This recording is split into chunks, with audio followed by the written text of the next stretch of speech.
Chosen one, God sent you 6 warnings, and not one of them reached you the way it was meant to. 1 came through a dream that dissolved before your feet touched the floor. 1 came through a silence so heavy you mistook it for abandonment. 1 came through tears you could not explain. The others arrived in moments. Your life was too loud, too wounded, or too uncertain to receive anything at all. None of those warnings failed because you were not listening. They failed because something standing between you and heaven's voice had not yet been removed. That has been removed now. Not by effort, not by prayer, not by anything you did in the last 24 hours. It was removed by the same hand that sent all 6, because God does not stop at 6. 7 is not just a number in heaven, it is a completion, a finishing, a final breath before the new thing begins, and the 7th warning does not arrive the way the others did. It does not knock. It does not whisper from a distance. It walks to where you are seated, and it speaks directly into the only ear that can hear it now, your spirit. This is the 7th. It will not return in this form. Everything you are about to hear was written for this single moment. There is a restlessness that visits you when the house goes quiet. Not every night, but enough. It sits at the edge of your awareness, like a word on the tip of your tongue that you can never quite reach. You know something has been trying to get through to you. You have felt it for years, this invisible pressure, this sense that a conversation is happening just beyond the wall of your perception, and you are the one being spoken about. But every time you lean in to listen, the signal dissolves, like smoke slipping through your fingers. That restlessness has a name. It is the echo of 6 divine warnings that were sent to your life and never fully received. Each one was carefully composed. Each one carried a specific instruction. Each one was dispatched from the courts of heaven with your name sealed across the front, and each one was intercepted before it could land where God intended it to land. I am going to walk you through the first 3 of those warnings tonight. I am going to name them so specifically that your spirit will recognize each one because you have already lived through them. You just did not know what they were. And once you see what you missed, something will begin to shift inside you. Not because I am offering you new information, but because I am giving language to something your spirit has been carrying without words for a very long time. The first warning came while you were sleeping. Think back. There was a night, and you know the one. Even if you cannot place the exact date, when you woke inside a dream that did not feel like a dream. It was too structured, too deliberate, too heavy with meaning for your sleeping mind to have invented it. The colors were not the washed-out pastels of ordinary dreams. They were sharper, more saturated, like the difference between looking through a foggy window and stepping outside into a clear morning. The faces in this dream were either people you knew, appearing in places they had no business being, or strangers whose presence carried an authority that your dream self instinctively respected without knowing why. And there were words, not the scrambled fragments your sleeping brain usually generates, not the random nonsense that dissolves the moment you try to examine it, but actual formed sentences being placed into your awareness as if someone were reading them aloud into a private room that only you had been invited to enter.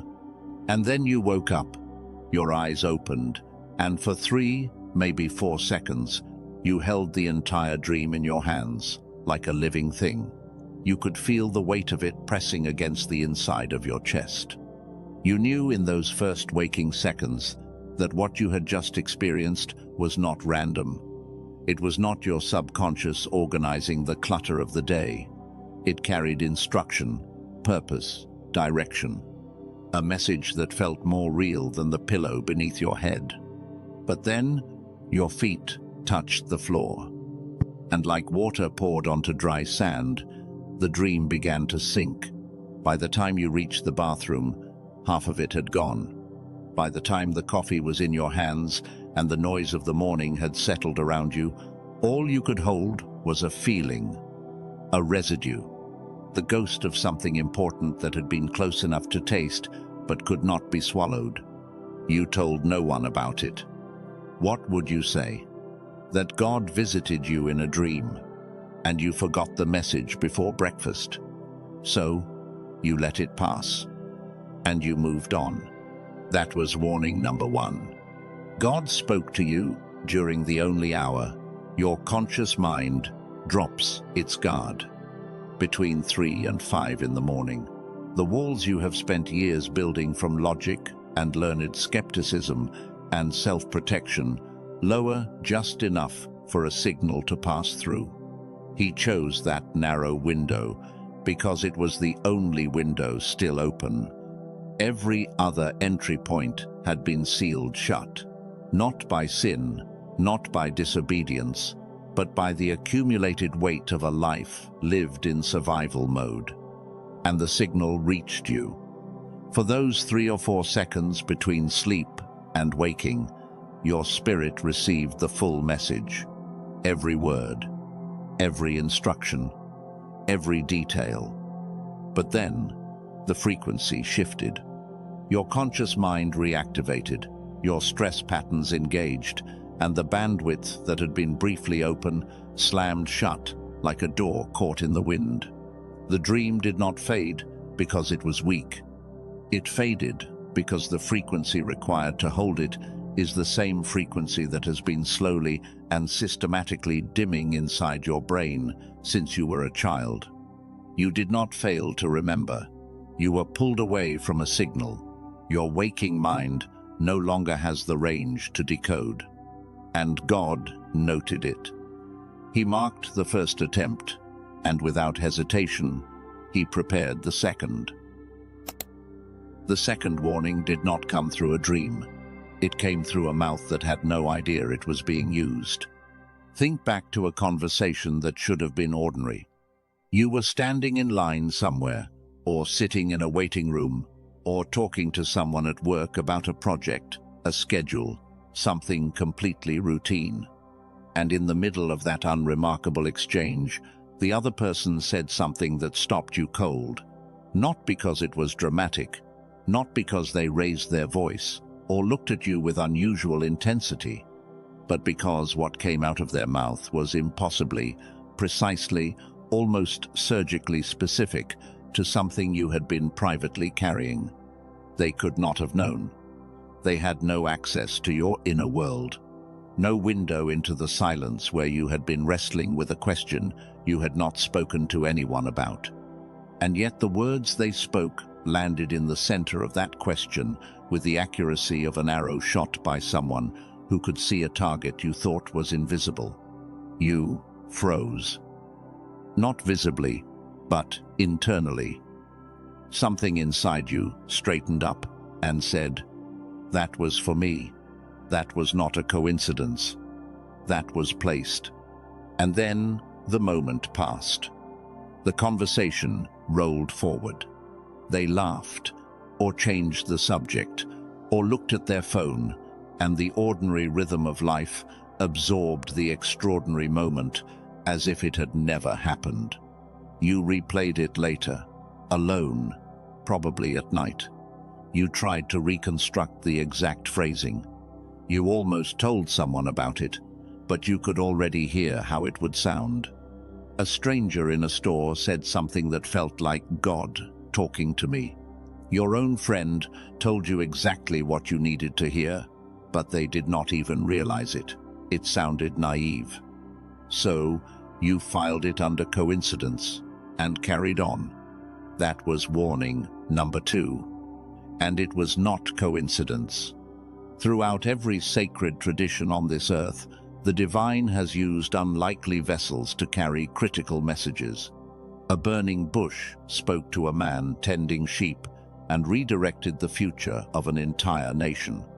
A donkey opened its mouth and corrected a prophet who was walking toward destruction with his eyes closed.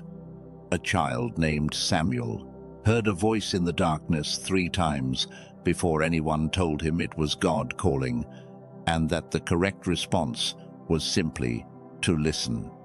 The vessel was never the point. The message was the point. And the second warning carried a message. Your spirit received completely, fully, without error. Even though your mind looked at the messenger and decided that the packaging was too ordinary to contain anything divine. God does not always send angels with wings and light. Sometimes he sends a co-worker who does not even like you that much, and he places a sentence in their mouth that they will forget by lunch, but you will carry to your grave. That is how the second warning was delivered. And when it was not acted on, God noted it. He marked the second attempt, and he began preparing the third. Before I name the third warning, I need to tell you something about what is still coming in this message, because what I have shared so far, the dream and the stranger, those are only 2 of the 6. There are 4 more I have not yet named, and each one is heavier than the last. Beyond the warnings, buried deep inside this conversation, there is a revelation about why your brain has been unable to hold these signals, a truth so specific and so well documented that when you hear it, you will finally stop blaming yourself for every divine appointment you thought you missed. And at the end of it all, the 7th warning itself, the one that will not repeat, will be spoken over your life in language so direct that there will be nothing left to interpret. Stay through the end. Not because I am asking, because the 7th warning requires the full corridor to be walked, and the door at the end of that corridor will not remain open after this conversation ends. The third warning came without sound, without words, without a dream or a stranger or any external event you could point to and say, there, that was it. It came as water from your eyes, with no earthly explanation. There was a day, an ordinary day in every visible way, when tears arrived uninvited. You were not sad, not in any way you could label or trace back to a cause. You were not watching something emotional. You were not reliving old grief or standing at the grave of a memory. You were simply existing in the middle of your regular life, doing something so mundane that the tears felt almost offensive. And without warning, your throat tightened and your vision blurred, and something inside you began to spill over. If someone was nearby, you turned your face. You wiped your eyes quickly. You swallowed it down and pretended it had not happened, because crying for no reason is not something the world gives you permission to do. People who cry without cause are fragile, or hormonal, or stressed, or losing their grip. That is what the world says. But the world does not know what you carry. Here is the truth your rational mind could not give you language for. Those tears were not sadness. They were pressure, spiritual pressure. When a divine message is too large for the bandwidth your conscious mind can process, when the weight of what God is trying to deliver exceeds the capacity of your current receiving frequency, the message does not simply bounce off. It enters through a different channel entirely. It enters through the body, and the body, unable to translate the message into thoughts or words or images, releases the pressure the only way it knows how. You cry, not from grief, from overflow. Every unexplained tear you have ever shed was evidence of a message arriving at a door that was not yet open, wide enough for the full delivery to walk through. The weeping was your body receiving what your mind could not, and the instruction inside those tears, the actual content of the third warning, is still sitting inside your spirit right now, unread, unprocessed, waiting for the frequency to shift, just enough for your conscious awareness to finally access what your body has been holding. God noted it. He marked the third attempt. 3 warnings sent. 3 warnings received at the level of the spirit.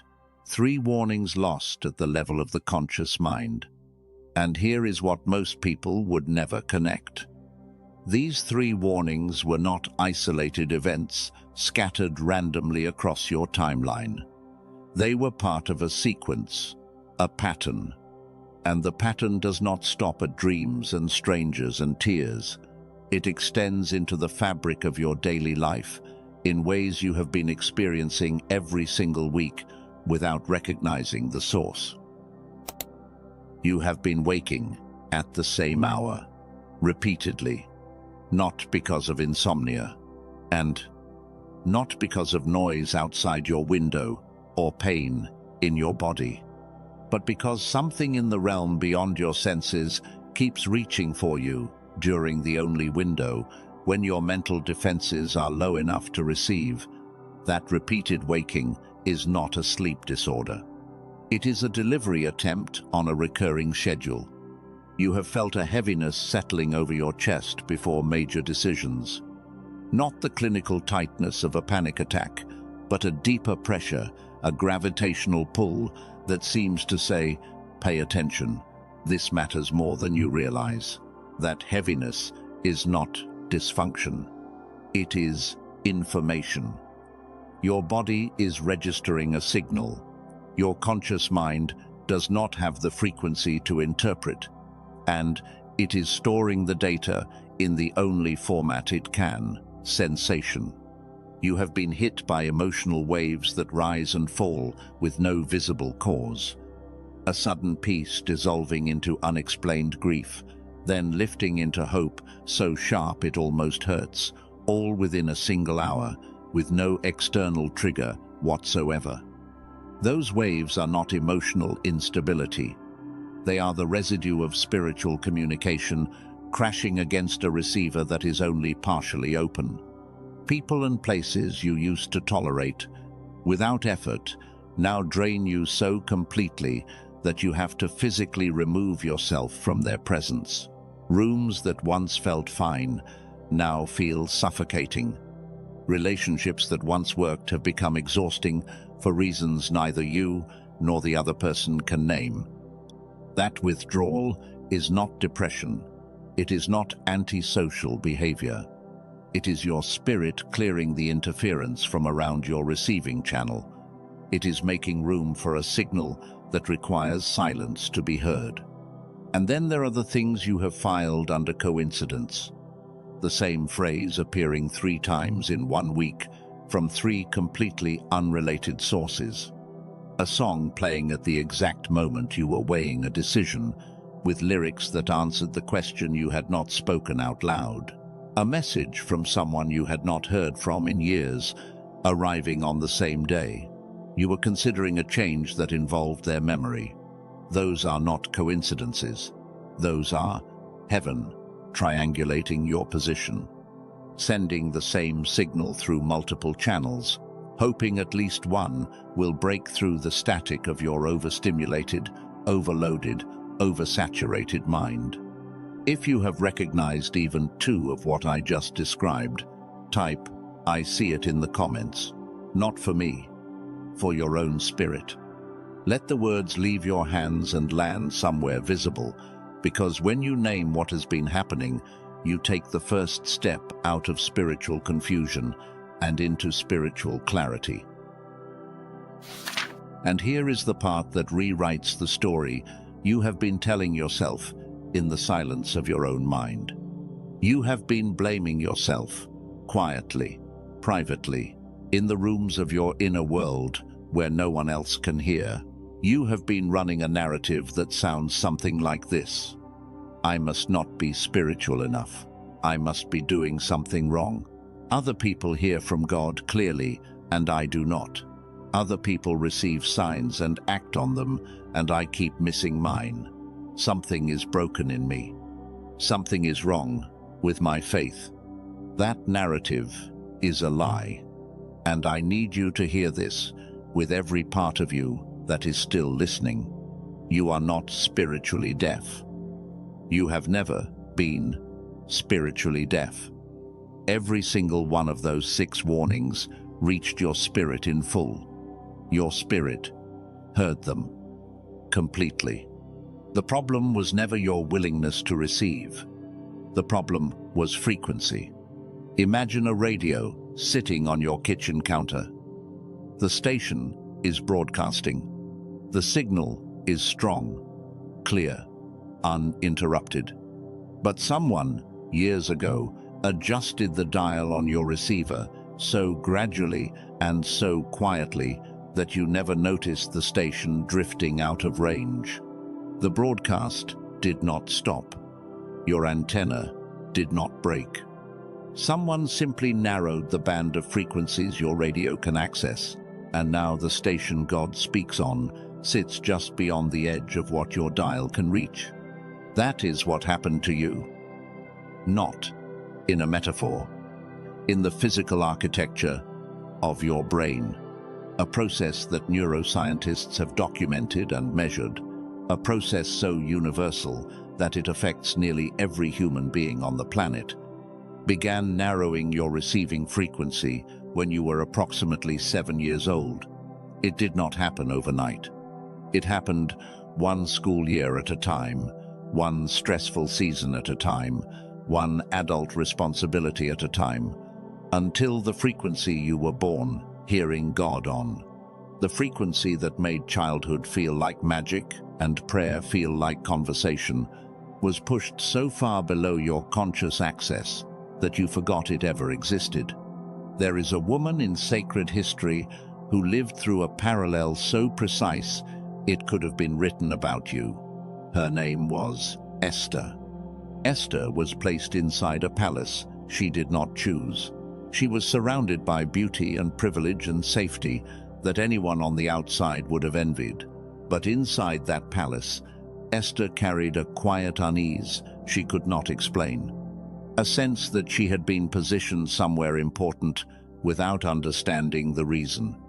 She followed the routines. She kept the customs. She lived a life that made sense on every visible level. But beneath the surface, she felt the same restlessness you feel when the house goes quiet, the sense that something was trying to speak and she could not quite hear it. For years, the purpose did not reveal itself. The signal was present, but she did not have the frequency to decode it. And when the truth finally came, when Mordecai told her that she had been placed in that palace for a specific moment in history, a moment that would determine whether her people survived or perished, Esther did not celebrate. She did not breathe a sigh of relief. She trembled, because finally hearing your divine assignment after years of silence is not always comfort. Sometimes it is a holy weight that settles on your shoulders and says, "Now you understand, and now you cannot go back to not understanding." You are standing where Esther stood, not in a palace, but in a moment of recognition. The warnings have been named. The patterns have been surfaced. And something in your spirit is connecting dots that your mind had filed under random and unrelated, and just how life is. The dots are not random. They form a line, and that line leads somewhere very specific.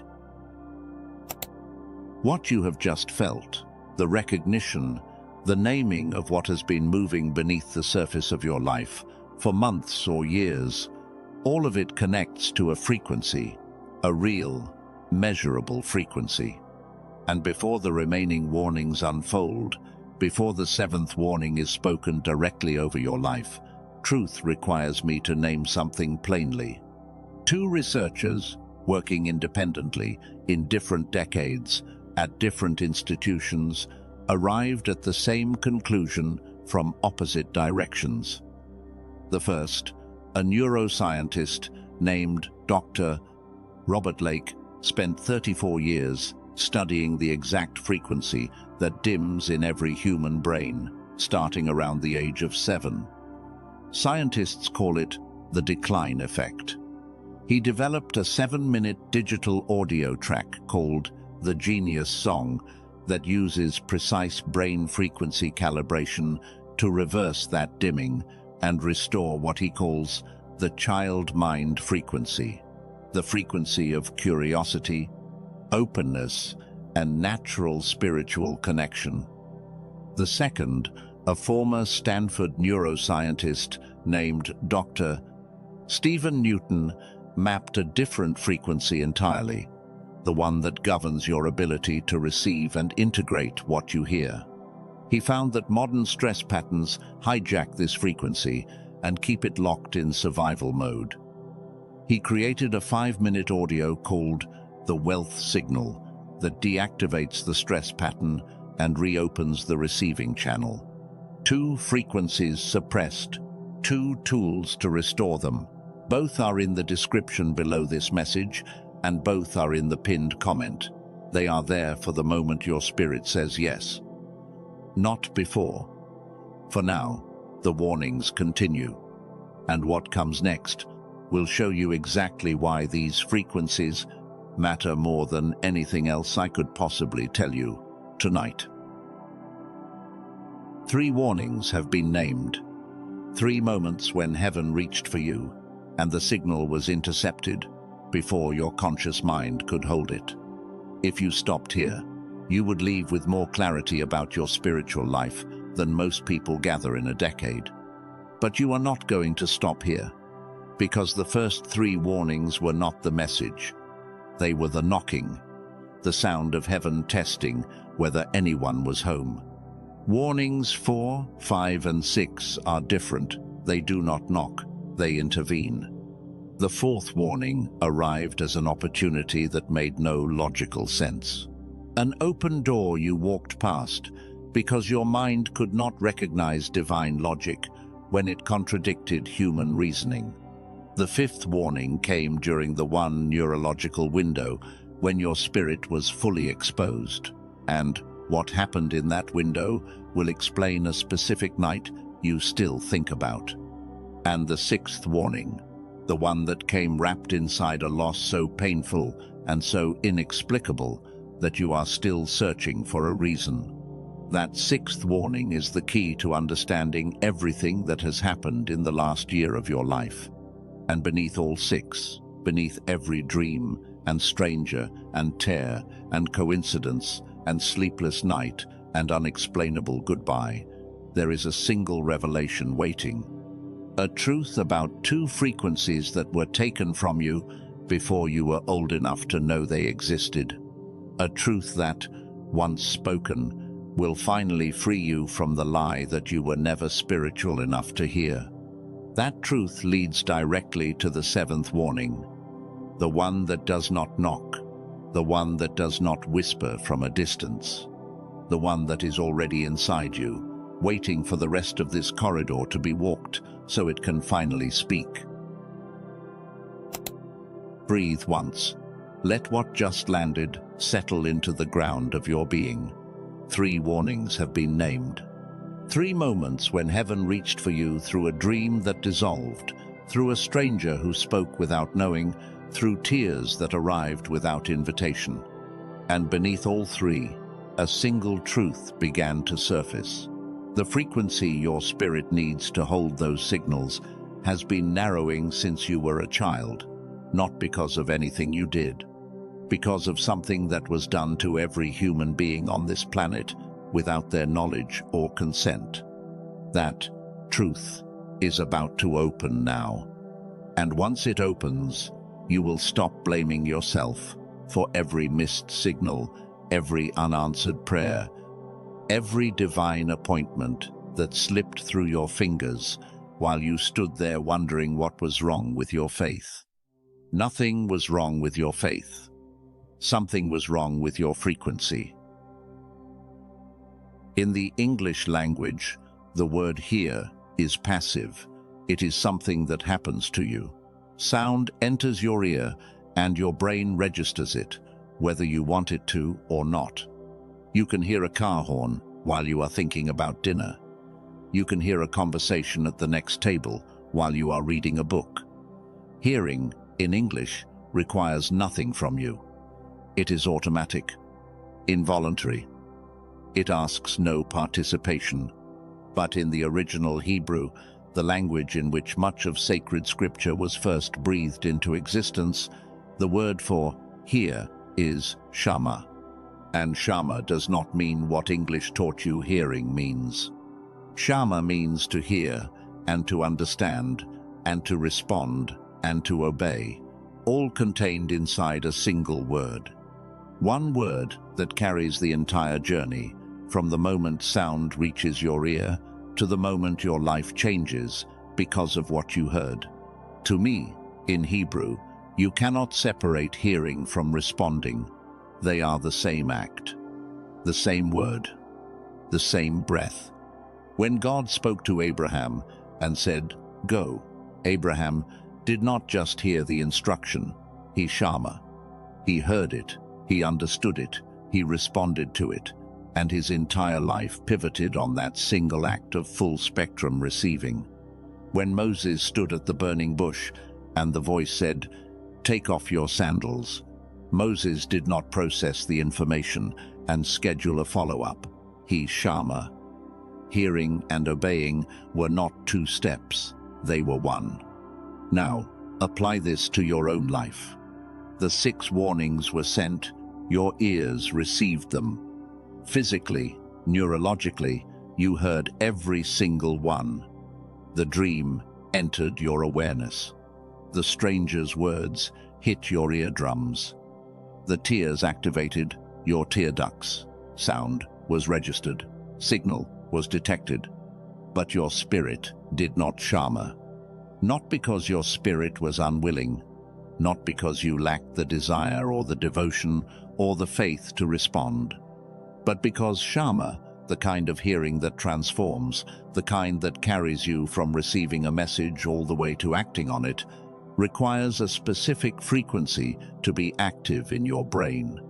A frequency that scientists have measured, documented, and given a clinical name. A frequency that was fully operational in every human child ever born, and that begins to dim, universally, around the age of 7. They call this dimming the decline effect. The decline effect is not a theory. It is not a spiritual metaphor. It is a measured, replicated, documented observation that has been studied at research institutions from MIT to Princeton to Harvard and beyond. And what they found is this. Every child is born with a specific brainwave frequency operating at full strength. Scientists call it the gamma frequency. Gamma is the brainwave associated with insight, with intuition, with what researchers describe as the flow state, that rare condition where ideas arrive fully formed, where connections happen effortlessly, where the boundaries between knowing and doing seem to dissolve completely. Children live in gamma naturally. This is why a 4-year-old can learn a language in months that would take an adult years. This is why children believe in the impossible without effort. This is why prayer felt like a real conversation when you were small, why the world seemed alive with meaning, why you could sense things about people and situations that adults around you were completely blind to. That was not innocence. That was not naivety. That was your brain operating on a frequency that gave you direct, unfiltered access to information that the adult mind has been trained to dismiss.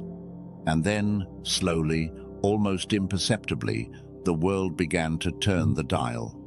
It started around the age of 7. The educational system rewarded logic and penalized intuition. Sitting still was praised. Wondering out loud was corrected. Questions that could not be answered by a textbook were treated as distractions. Year by year, layer by layer, the frequency that had connected you to something larger, the frequency that had made hearing God feel as natural as hearing your own mother's voice, was pushed further and further below the threshold of your conscious access. Not severed, dimmed. It is still there. Right now, as you listen to these words, the gamma frequency that carried your childhood connection to the divine is still present in your neural architecture. It has not been deleted. It has been suppressed, buried under decades of conditioning that taught your brain to prioritize stress, logic, analysis, and survival over wonder, intuition, openness, and receiving. This is why the dream dissolved. The gamma channel opened briefly during sleep, just enough for the message to arrive. But when your waking mind reactivated and beta waves flooded your consciousness, the narrow window slammed shut and the dream bled out before your conscious mind could hold it. This is why the stranger's words hit you and then faded for one moment. The message bypassed your analytical filters and landed in your spirit. But without sustained gamma to hold the signal in place, the experience was absorbed back into the noise of ordinary life within minutes. This is why the tears came without explanation. The message was too large for the suppressed bandwidth your brain currently operates on. So the delivery rerouted through the body, the only channel still capable of registering the full weight of what God was trying to say. The decline effect is not a punishment. It is not God withdrawing. It is the world slowly and systematically narrowing the window through which the divine speaks, until the average adult is operating on a fraction of the spiritual bandwidth they were born with, standing in the middle of a broadcast that has never stopped, hearing static where there used to be a clear and unmistakable voice. A long time ago, a teacher stood before his students and said something that most people have treated as a nice sentiment ever since. He said, "You must become like little children to enter the kingdom." Generations have read those words and thought he was talking about humility or simplicity or innocence. But what if he was describing something far more literal? What if he was describing a frequency? The exact frequency that every child operates on naturally and that every adult has lost, not through sin, but through a biological process that no one told them was happening. What if becoming like a child is not a metaphor for attitude? What if it is a description of the neurological state required to receive what God is broadcasting on the frequency He has never stopped using? Hold this in your mind as we step into the fourth warning, because what happened in warning 4 will only make sense once you understand what the decline effect has done to the way your brain processes divine logic. The fourth warning did not arrive as a dream or a voice or tears. It arrived as an open door, an opportunity, a chance that appeared in the middle of your life with no announcement and no fanfare. And everything about it felt wrong to your rational mind. Maybe it was a job that made no sense on paper. The title was not what you wanted. The location was not where you had planned. The timing was terrible. Your resume did not match. Your experience pointed in a different direction.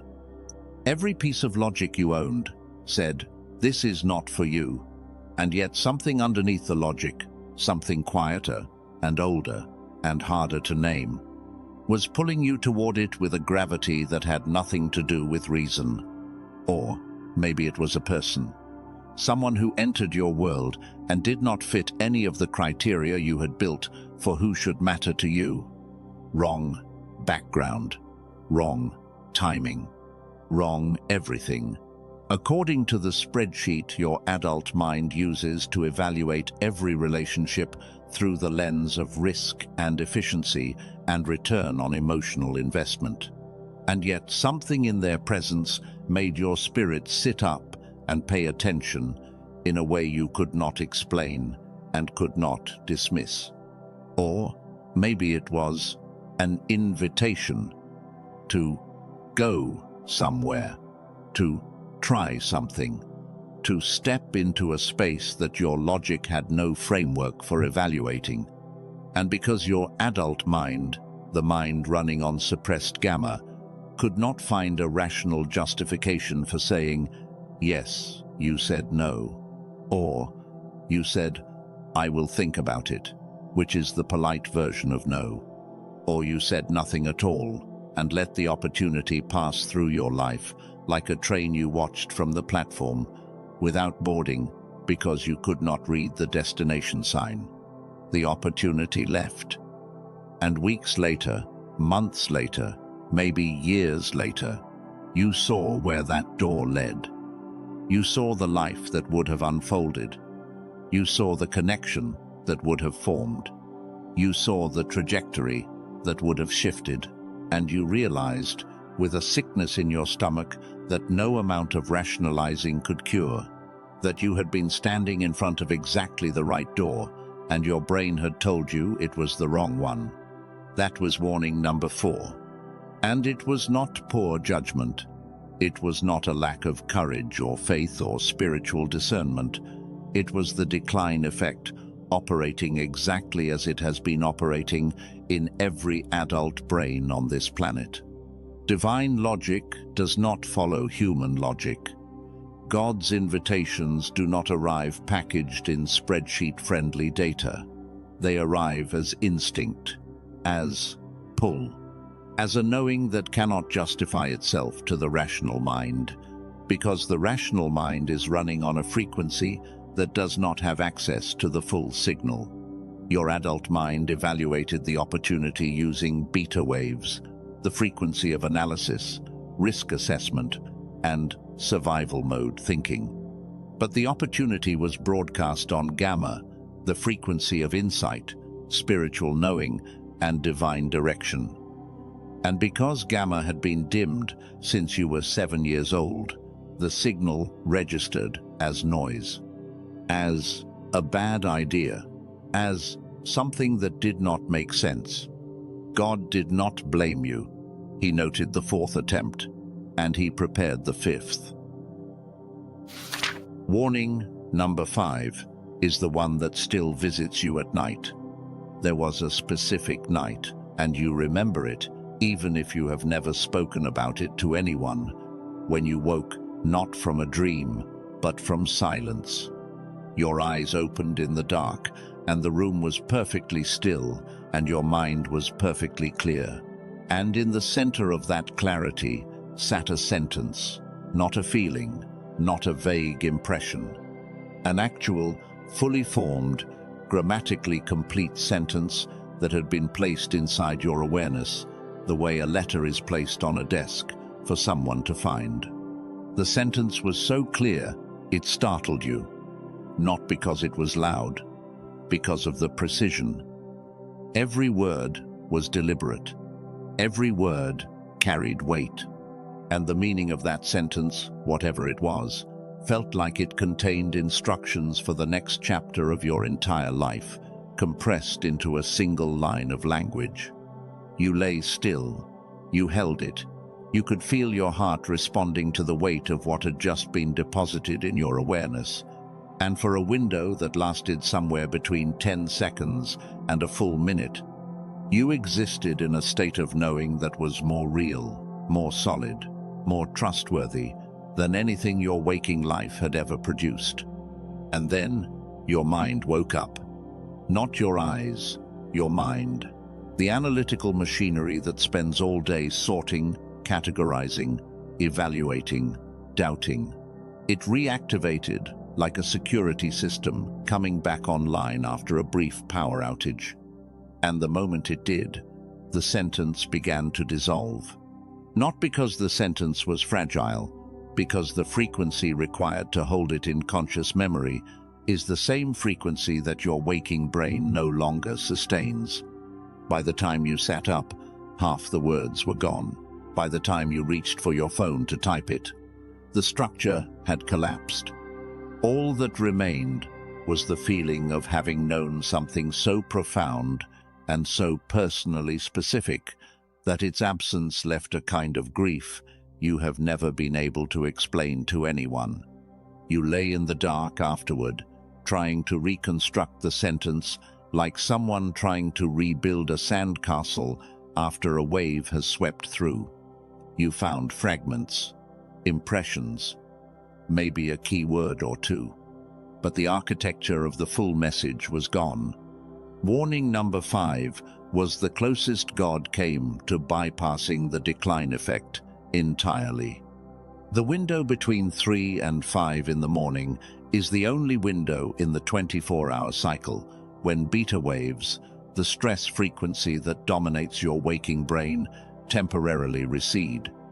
During that narrow passage, the suppressed gamma channel briefly cracks open, and a signal that has been bouncing off your conscious mind all day can finally slip through. God timed the 5th warning for that exact neurological window.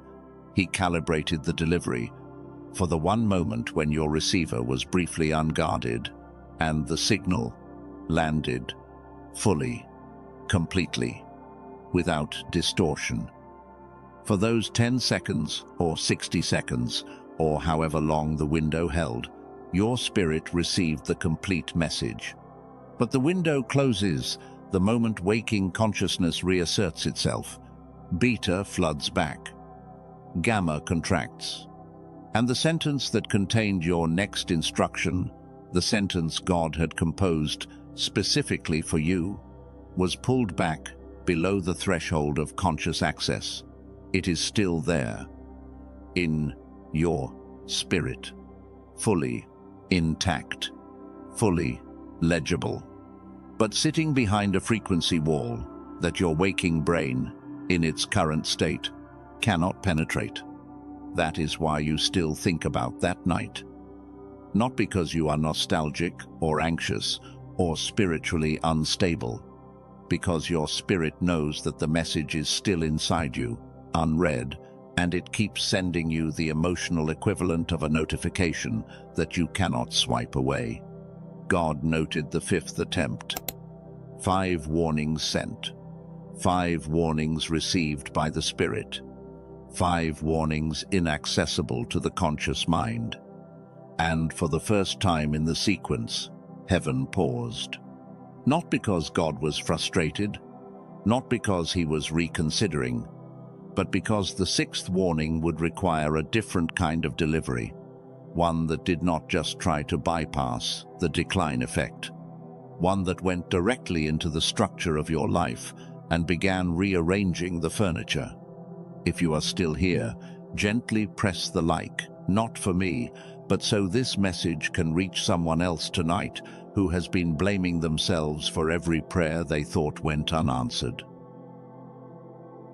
I want to pause here for a moment, not to build another revelation, not to open another door, just to let you breathe. You have been with me for a while now, and what I have been naming is not light material. These are pieces of your private history that no one has ever given language to.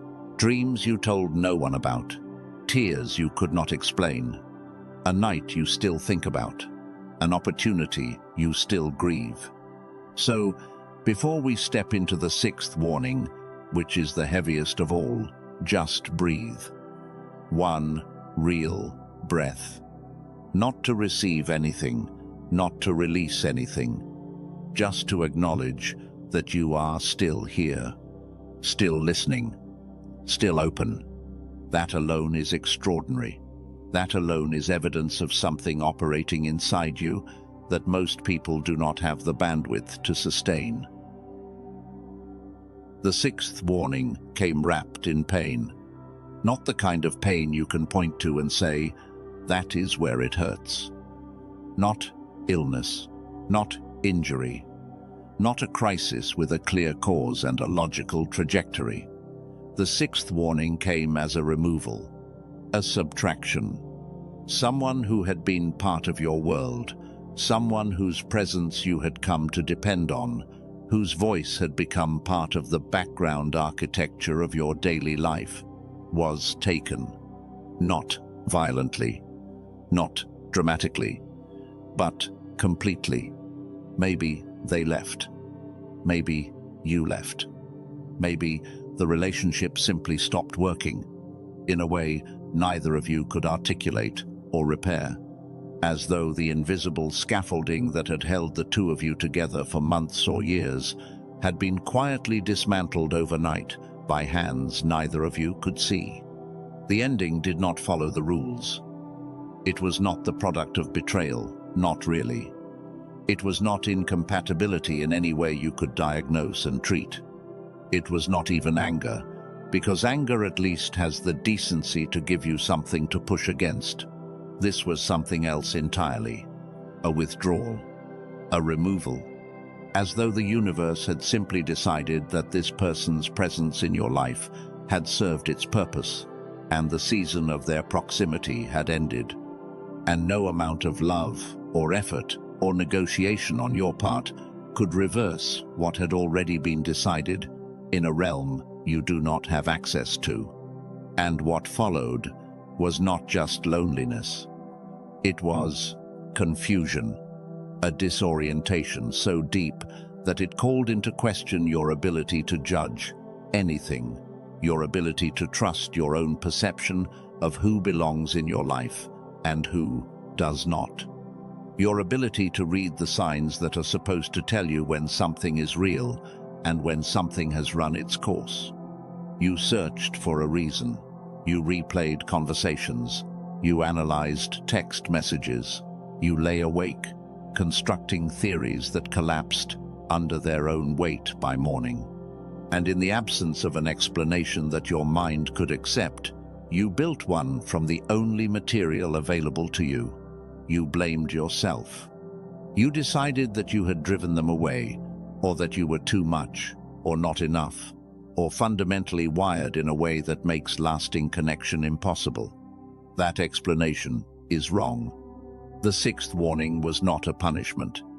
It was an acoustic clearing. There is a creature on this planet that undergoes a transformation so violent and so complete that scientists once believed the original organism died in the process. The caterpillar does not simply grow wings inside the cocoon. It dissolves.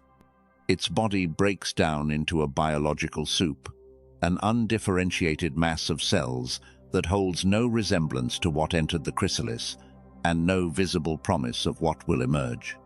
If you were to open a cocoon halfway through the process, you would not find a caterpillar with small wings forming on its back.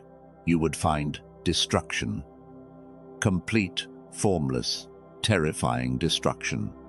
And yet inside that destruction, inside what looks like death to every external observer, a new architecture is assembling itself.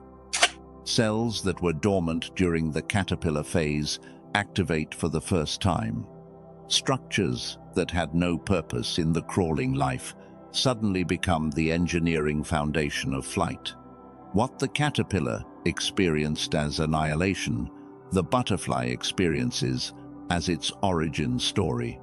The chrysalis is not a coffin, it is a frequency chamber, a space designed for one purpose and one purpose only: the removal of everything that cannot fly, so that what remains is light enough to become what it was always meant to be. The person who left your life was part of the crawling season, not because they were bad, not because the relationship was false, not because either of you failed, but because their frequency, however loving, however familiar, however comforting, was occupying bandwidth that the sixth warning needed in order to land. God did not remove them to hurt you. He cleared the channel. He created silence where there had been noise, not the noise of conflict, but the noise of a frequency that was close enough to the divine broadcast to feel like connection, but different enough to interfere with the actual signal. This is why the grief felt different from any grief you have known before. It was not the grief of losing something that belonged to you. It was the grief of your old form dissolving so that the new one could begin to assemble in the silence. You have been inside the chrysalis since that person left. The formlessness you have felt, the loss of identity, the sense that you no longer recognize yourself, or your life, or your trajectory. That is not depression. That is not failure. That is the space between the caterpillar and the butterfly. And the butterfly does not emerge because it tries harder. It emerges because the process completes, and the process is completing right now, in this moment, in this breath. 6 warnings, each one heavier than the last, each one reaching deeper into the architecture of your life. A dream, a stranger's words, unexplained tears, an opportunity you could not decode, a night you still carry, a relationship removed to clear the channel, and God counted 1, 2, 3, 4, 5, 6. And I hear the Father saying to you right now, I sent you 6 letters, and you opened none of them. I am not angry. I counted each one. I knew the delivery before I sent it. I knew the wall before I knocked. I knew you would not hear the dream, and I sent it anyway, because the dream was not the point. The dream was practice for the receiving that is coming. I knew the stranger's words would fade, and I placed them in that mouth anyway, because planting a seed does not require the seed to know it has been planted.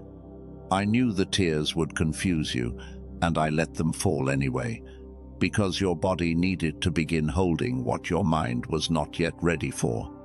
I knew you would walk past the open door, and I opened it anyway, because I needed you to see later what you could not see then. I knew the sentence would dissolve by morning, and I composed it with the same care anyway, because your spirit received every word and has been carrying the message even while your mind believed it was lost. And I knew the one who left would shatter you, and I removed them with my own hands anyway, because the sound of their presence was covering the sound of my voice, and I will be heard, not because I demand it, because what I have prepared for you requires that you hear me now, not later, now. 6 warnings, 6 moments where heaven altered the landscape of your life to deliver a single message that your suppressed frequency could not decode. If you know the 6 warnings are real, if you have recognized your own life in what I have just described, then you already know something is different about this moment.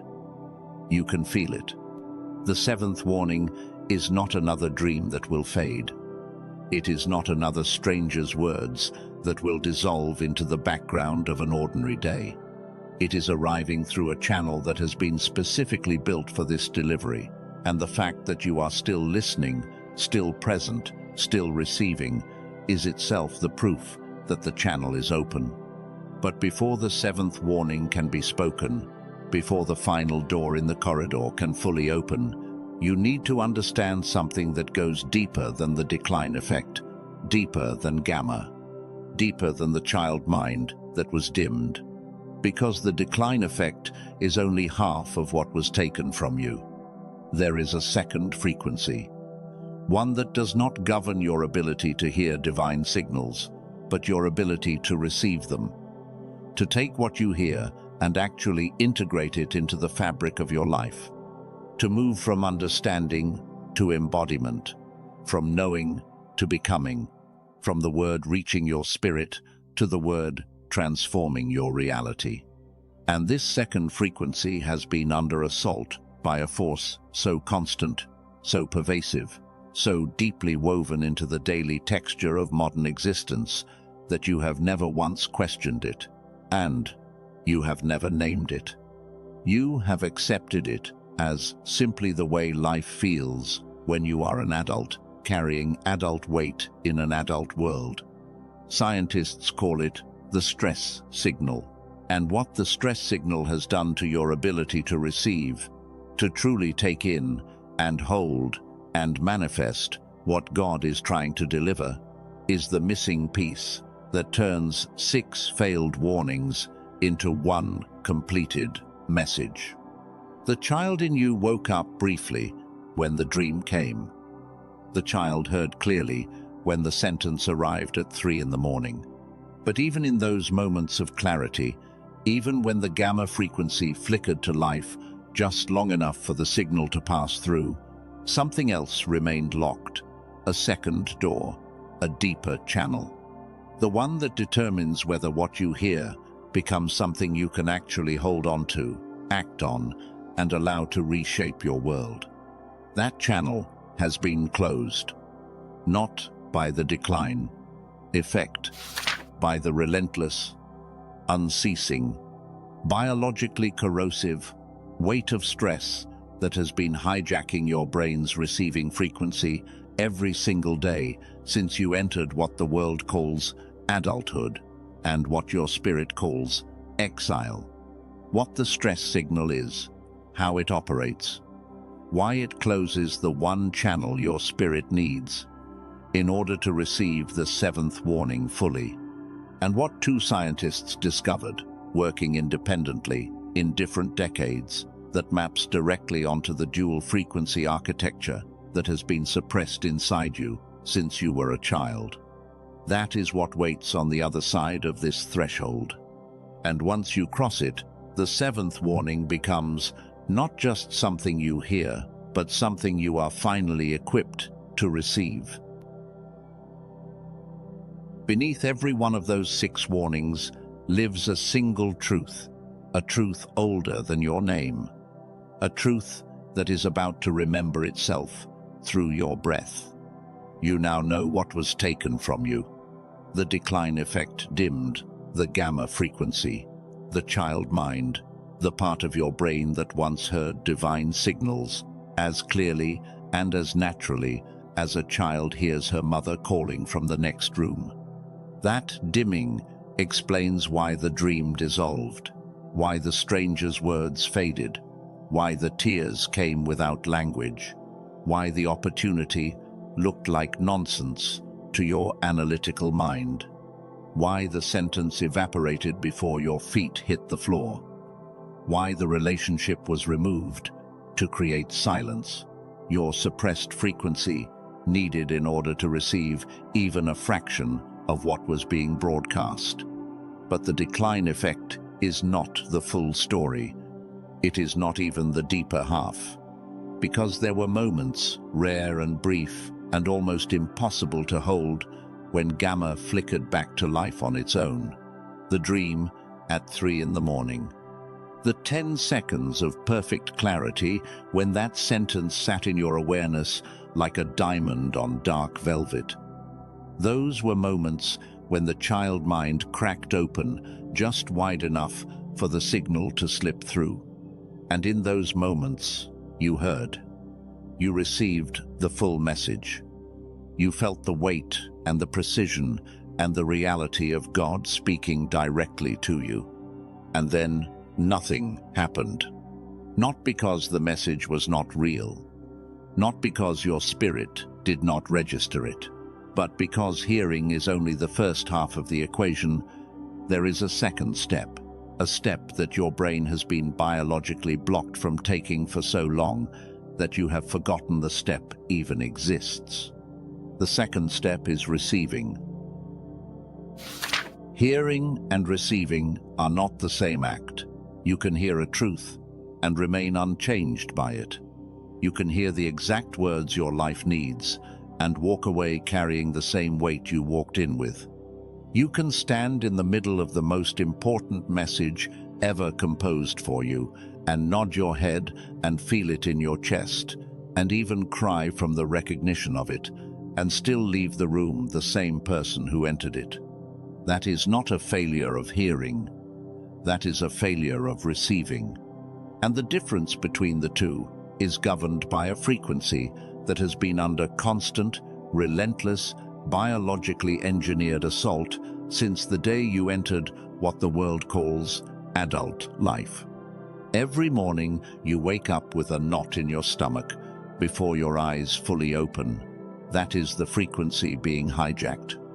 Every hour you spend mentally rehearsing a conversation that has not happened yet, calculating outcomes, anticipating problems, running worst-case scenarios through the theater of your mind like a projector that never turns off. That is the frequency being occupied. Every night you lie in bed and your body is still, but your brain is racing, sorting, worrying, planning, reviewing, defending against threats that have not materialized and may never materialize. That is the frequency being consumed. Scientists call this frequency beta. It is the brainwave of analysis, vigilance, survival mode processing, and threat detection. And in moderate, natural doses, beta is useful. It is the part of your brain that keeps you safe in traffic. It keeps you aware of deadlines. It helps you plan and organize and navigate the complexity of an adult life lived inside a world that demands constant, unrelenting performance. But the modern world does not produce moderate beta. It produces a flood, an avalanche, a 24-hour, 365-day fire hose of stress hormones and cortisol spikes and financial anxiety and social comparison and information overload that has turned the survival frequency into the only frequency. Most adult brains run on. Scientists have a name for this. They call it the stress signal. And the stress signal does not just make you anxious. It does not just keep you awake at night, or tighten your shoulders, or speed up your heart rate in moments that do not warrant it. The stress signal does something far more devastating than any of those symptoms, something that operates so far below the surface of your conscious awareness that you have been living with its effects every single day without once naming the actual cause. The stress signal hijacks alpha. Alpha is the brainwave frequency that sits between the active thinking mind and the deeper subconscious. If gamma is the frequency of hearing divine signals, alpha is the frequency of receiving them.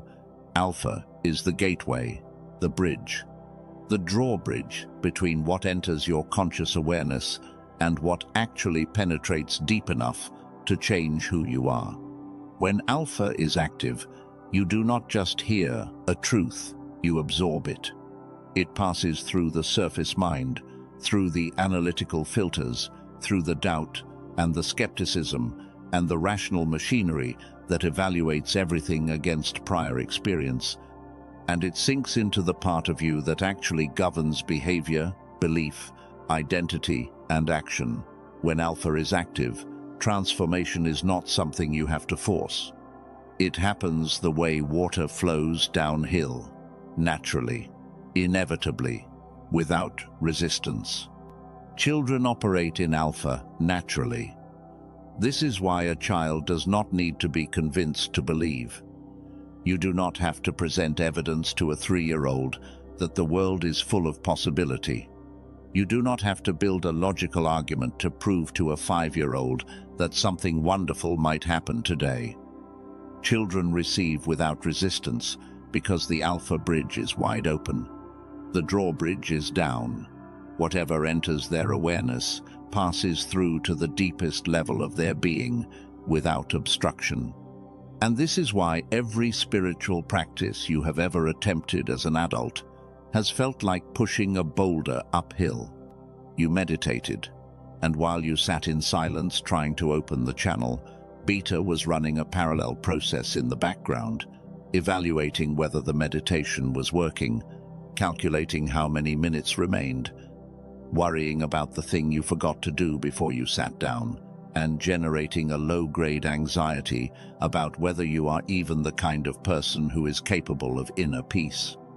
The alpha bridge was up, the drawbridge was sealed, and the meditation bounced off the surface of your mind like rain off concrete. You tried affirmations. You stood in front of a mirror and told yourself things you wanted to believe, and a voice inside you, not a cruel voice, not even a skeptical voice, just the honest voice of a brain running on beta, whispered back, "You do not believe this. You are performing. This is theater." And the affirmation, however true, however well constructed, could not pass through the closed drawbridge into the part of you where belief actually lives. You prayed, and the prayer felt like speaking into a vault. Your words left your mouth and hit the ceiling and fell back onto your own shoulders like snow, not because God was not listening, because the receiving channel, the alpha bridge that allows prayer to flow in both directions, had been closed by the constant, unrelenting pressure of the stress signal that has been running in the background of your brain since the moment adult responsibility replaced childhood wonder. This is the second layer of suppression, and it is the one that explains the specific frustration you have carried for years without understanding its source. The frustration of knowing something is true, but not being able to live from it. The frustration of hearing wisdom and feeling it resonate, and then walking out of the room and behaving as though you had never heard it. The frustration of almost arriving, but never quite getting there, almost manifesting but watching it slip away, almost receiving but having the channel close at the last moment, as though an invisible hand reached out and pulled the drawbridge up just before the truth could cross. That hand is not divine. That hand is biological. It is the stress signal doing what it was designed to do, keeping you in survival mode, keeping the analytical mind in the driver's seat, keeping the drawbridge up, because a brain that is perpetually scanning for threats cannot afford to lower its defenses long enough for anything, even God himself, to pass through to the deeper layers of consciousness where real change begins. And here is where the two suppressions converge, the place where the decline effect and the stress signal meet, the intersection that explains not just the 6 warnings, but the entire trajectory of your spiritual life as an adult. The decline effect dimmed gamma. You lost the ability to hear the divine signal clearly. The stress signal hijacked alpha. You lost the ability to receive what you heard. 2 frequencies, 2 layers of suppression operating simultaneously. One took the antenna, the other welded the door shut. And the result is a human being who is standing in the middle of the most powerful divine broadcast in their personal history, surrounded by signs and warnings and invitations and instructions that are arriving on a schedule so deliberate it could have been composed by a clockmaker, and they cannot access a single one of them at the level required for transformation. This is you. Not because you are broken, not because your faith is insufficient, not because you have done something to block the signal, because 2 measurable, documented, scientifically mapped processes have been operating inside your brain simultaneously. One since you were 7 years old, and the other since the day the weight of the adult world settled onto your shoulders. And no amount of prayer alone can reverse them. No amount of meditation alone can undo them. No amount of willpower or devotion or spiritual discipline alone can reopen 2 channels that were not closed by spiritual means in the first place. They were closed by neurological processes, and they require neurological solutions. In ancient Greek, There are two words for time. Most people live their entire lives knowing only one of them. The first word is chronos.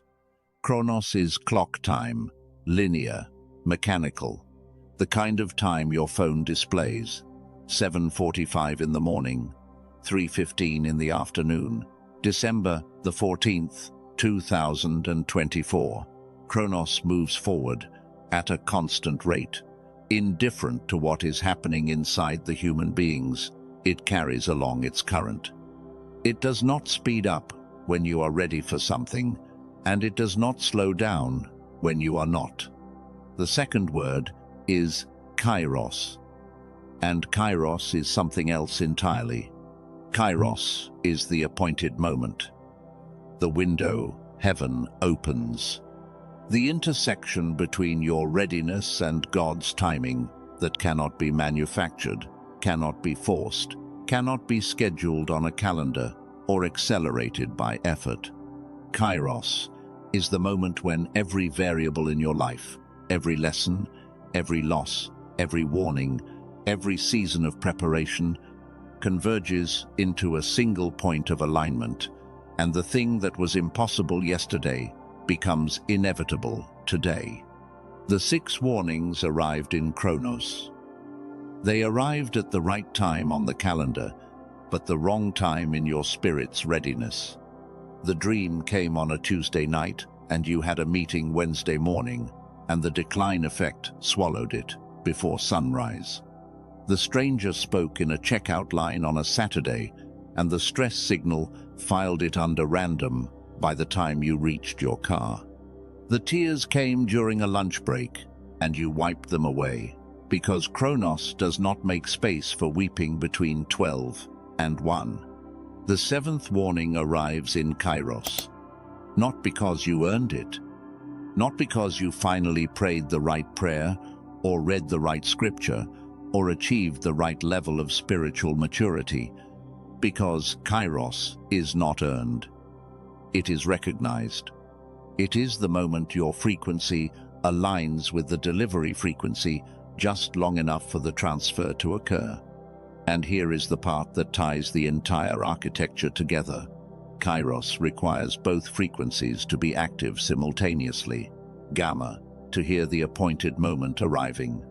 Alpha, to receive what it carries, and allow it to pass through the bridge into the deepest layer of your being, where identity and destiny and purpose are stored.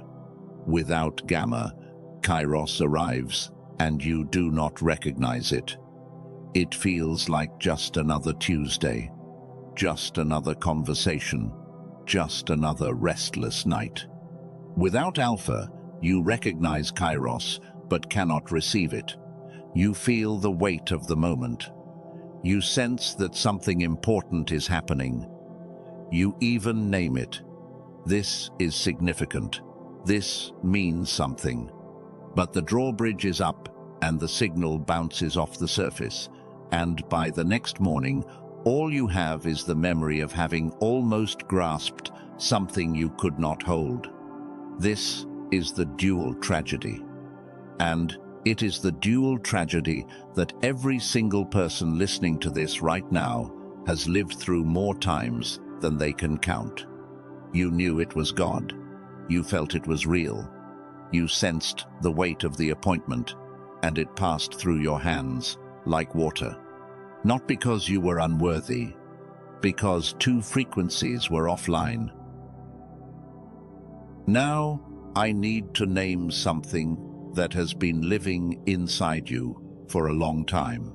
Something you have not spoken out loud, because speaking it would make it real. And making it real would mean sitting with a pain you have been doing everything in your power to avoid. You have built an identity around the missed signals. 6 warnings, 6 moments when God reached for you and the connection did not hold.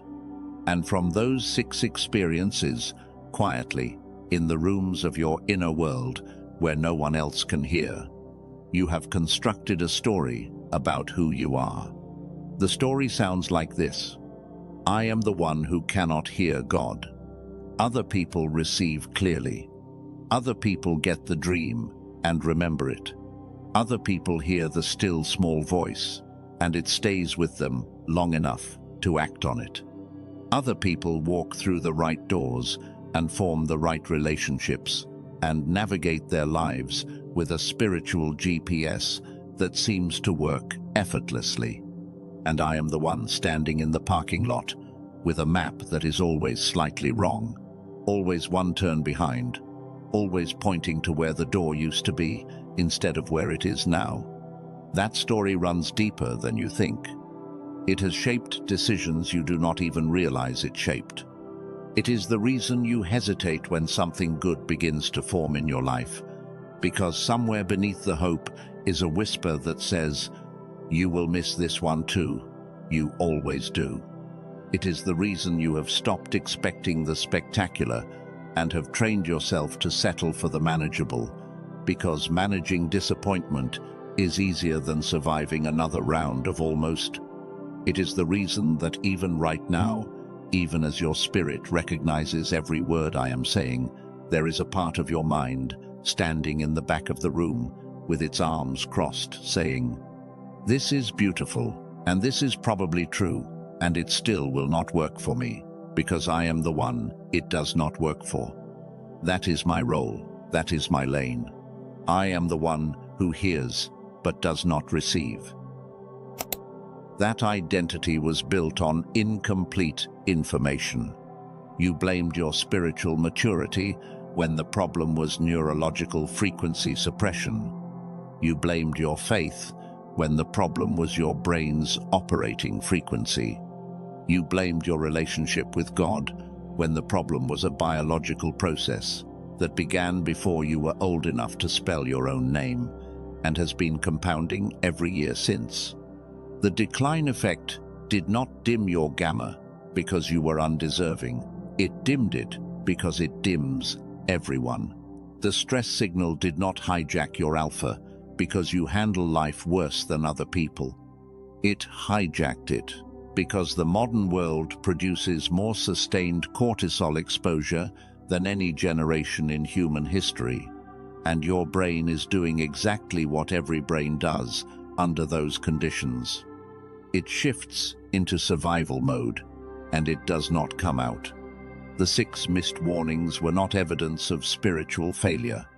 They were evidence of dual frequency suppression operating exactly as it operates in nearly every adult alive on this planet.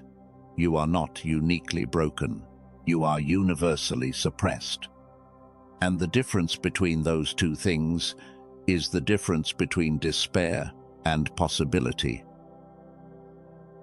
So, let me speak directly to the identity you built in the silence. You are allowed to release it now.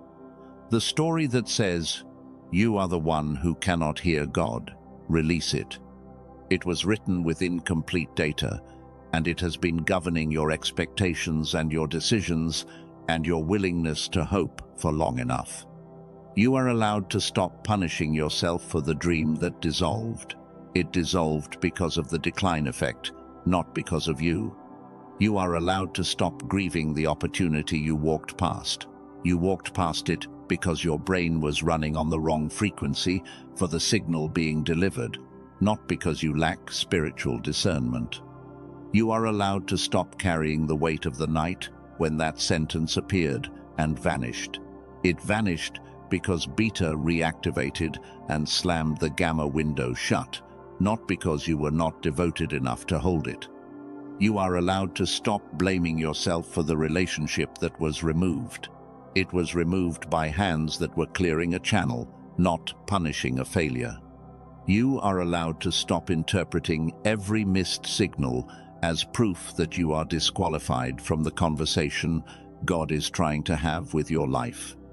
You are not disqualified. You were never disqualified. You were suppressed. And suppression is not a verdict. It is a condition. And conditions can be reversed. If something in you just shifted when you heard those words, If something that has been clenched inside your chest for months or years, loosened even slightly, type "I release" in the comments. Not as a performance, not as an obligation, as a seal. Let the words leave your hands and land somewhere outside the walls of your own mind, because a declaration that stays silent stays theoretical, and what you just released deserves to be marked. I want to stop building for a moment. Just for a moment. You have walked a long corridor tonight. You entered through a dream, you forgot, and you have traveled through a stranger's words and unexplained tears and a missed opportunity and a night that still haunts you and a loss that reshaped your entire world. You have been given language for things you carried without words. You have learned the names of two forces that have been operating inside your brain without your knowledge or your permission. And you have released an identity that was never supposed to be permanent. That is not a small thing. That is the work of a lifetime compressed into a conversation. So breathe, not to prepare for what comes next, just to honor how far you have already traveled. You did not leave. You did not scroll past. You did not let the difficulty of what was being named give you permission to exit. You stayed. And staying is the first act of Shama. Hearing that leads to responding. Hearing that leads to change. Now, before I can speak the seventh warning over you, because I will speak it, and it will be the most specific and direct and personally aimed thing you have ever heard in a message like this. There is one more truth that must be revealed, and this one changes everything. It changes why you are here. It changes what you believed was wrong with you. It changes what becomes possible after this conversation ends. Two scientists working in different decades at different institutions, following entirely different research trails, arrived at the same conclusion from opposite directions. The first mapped the decline effect. He documented how the gamma frequency dims in every human brain, beginning around the age of 7. He spent 34 years at institutions, including MIT and Princeton and Harvard, tracing the exact mechanism by which the child mind is suppressed. And he did not stop at documentation. He found a way to reverse it. A precise, calibrated, measurable method of reactivating the gamma frequency that the decline effect had been dimming for decades. The tool he created takes 7 minutes. It uses a technology called brain entrainment that delivers calibrated frequencies through headphones, different tones in each ear, to guide the brain back toward the gamma state it was born operating in. He called it the genius song, not because it creates genius, because it restores the frequency that every genius child already had, the same frequency that was systematically turned down before you were old enough to know it was being taken. The second scientist mapped the stress signal. He was a neuroscientist at Stanford who documented how beta hyperactivity, the biological byproduct of chronic modern stress, hijacks the alpha frequency and seals the bridge between the conscious mind and the deeper subconscious, where receiving, manifestation, and genuine transformation occur. And like the first, he did not stop at documentation.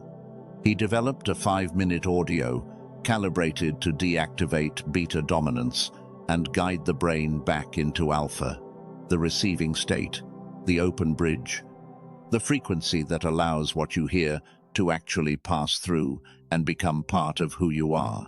He paired the audio with an ancient technique, a 9-word script rooted in a practice over 3,000 years old, that bypasses the rigid, analytical gatekeeping of the thalamus and speaks directly to the subconscious receiving center. He called it the wealth signal, not because it guarantees wealth, because the alpha frequency he restores is the same frequency that allows abundance, opportunity, and divine provision to be received instead of deflected. 2 frequencies suppressed. 2 researchers. 2 independent discoveries. 2 tools that address, in precise neurological sequence, the exact dual suppression that blocked 6 divine warnings from reaching the one person they were composed for. And I told you about both of them earlier in this conversation, briefly, because truth required me to name them before the corridor was fully walked. They are still where I told you they would be. In the description beneath this message, in the pinned comment above the others, both doors remain open, both paths remain available. And what they address, the dual frequency suppression that stands between you and the 7th warning landing at full power, is not speculation. It is the most thoroughly documented intersection of neuroscience and spiritual capacity that I have ever encountered in my life. But I am not going to ask you to do anything with that right now, because the 7th warning has not been spoken yet. And the 7th warning is the reason all 6 came before it. The 7th is the reason the dream was sent, the reason the stranger spoke, the reason the tears fell, the reason the opportunity appeared, the reason the words were placed in your awareness at 3 in the morning, the reason the relationship was cleared from your path. Everything, all of it, the entire corridor of your life that led to this single moment, was designed to bring you to the threshold of the 7th door. And that door is about to open. What waits behind it is not another warning about what went wrong. It is a declaration about what is about to go right. It is not another diagnosis. It is a commissioning. And once you hear it, you will understand with absolute clarity why 6 had to fail before 1 could succeed, and why the one that succeeds will never need to be repeated. The 7th warning is next, and it will not return in this form. The 7th warning is close now, closer than it has ever been. But before it can be spoken, before the final door in the corridor opens and the words that were meant for you and only for you enter the room, something needs to settle first. Something needs to become clear. Because you have traveled through a tremendous amount of truth tonight, and truth that is not grounded before the next truth arrives becomes noise. So let me lay the ground beneath your feet for a moment. You have been shown 2 layers of frequency suppression. The first layer is the decline effect. It dimmed the gamma frequency, the child mind, the part of you that once heard divine signals with the same ease and clarity that a child hears a bedtime story. That dimming began around the age of 7 and has been compounding every year since, until the frequency God broadcasts on was pushed below the threshold of your conscious access. This is why you could not hear the 6 warnings in a way that your waking mind could hold. The second layer is the stress signal. Beta hyperactivity, the biological byproduct of chronic modern stress, has hijacked the alpha frequency, the receiving bridge, the drawbridge between your conscious awareness and the deeper subconscious, where real transformation occurs. This is why, even in the rare moments when gamma flickered back to life, and you did hear the signal, you could not receive it deeply enough for it to change anything. The drawbridge was sealed. The message bounced off the surface and dissolved. 2 frequencies suppressed. One that governs hearing, one that governs receiving, both operating simultaneously, both documented, both measurable, and both required to be active for the 7th warning to land not just in your ears, not just in your spirit, but in the deepest layer of your being, where identity and destiny and the trajectory of your entire future are stored. The restoration is not a single step. It is a two-wave process. Child mind first, because you cannot receive what you cannot hear. Manifestation channel second, because hearing without the capacity to receive is the very condition that turned 6 divine warnings into 6 missed appointments. And you, the one who has missed 6 and still did not leave, the one who is still listening, still present, still holding the thread of this conversation with both hands, you are the one this two-wave restoration was designed for. You were born with both frequencies fully active. Every child is. This is not metaphor.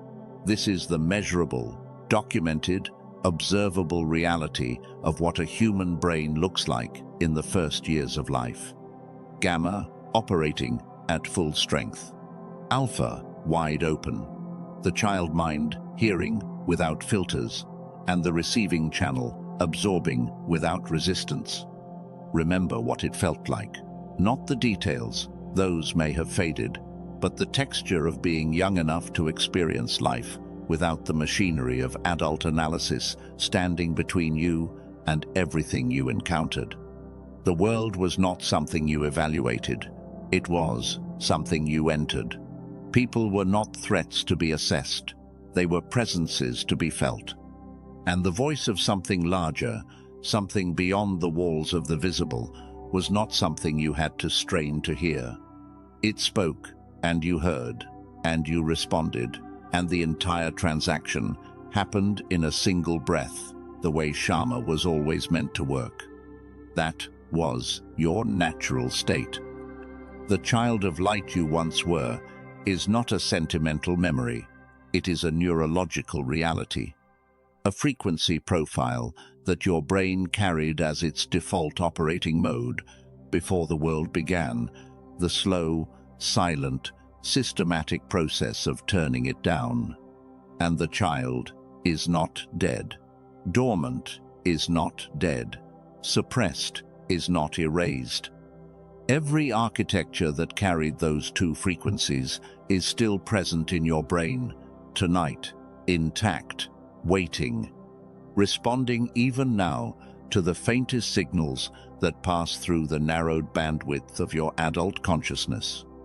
The fact that you recognized your own life in the 6 warnings I named is proof that the child within you is not gone. She is listening through a wall, and the wall can come down.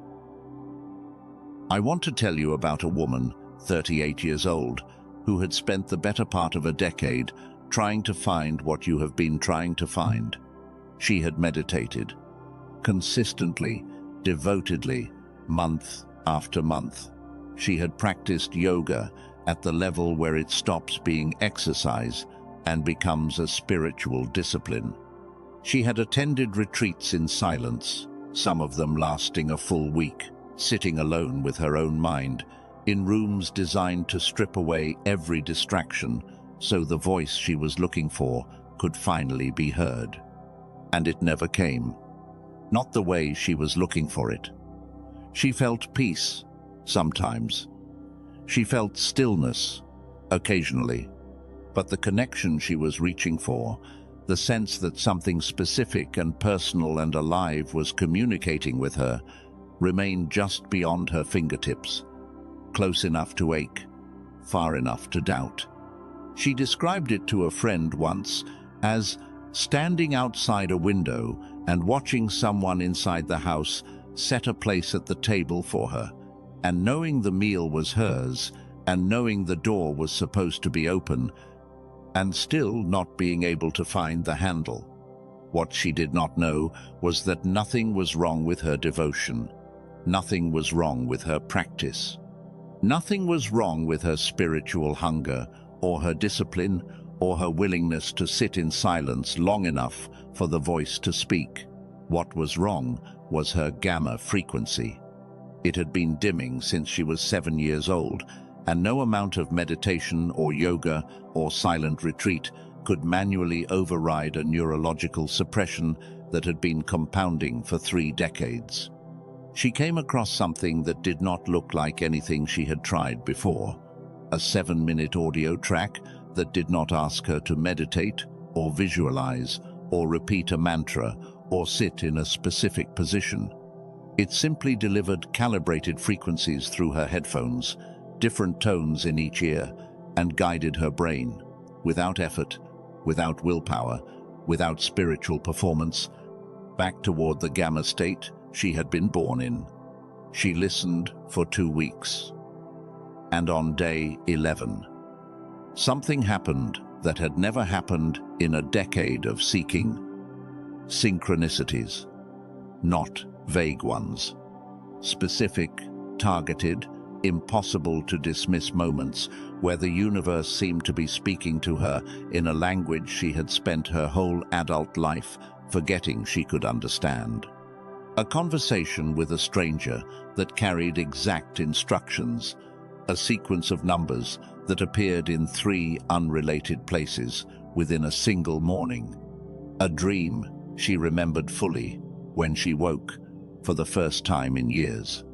The child mind was waking up, not because she became more spiritual, because the decline effect was being reversed at the level where it actually operates, the level of brainwave frequency, the level that sits beneath meditation and beneath prayer and beneath every conscious effort she had ever made to hear a voice that had never stopped speaking.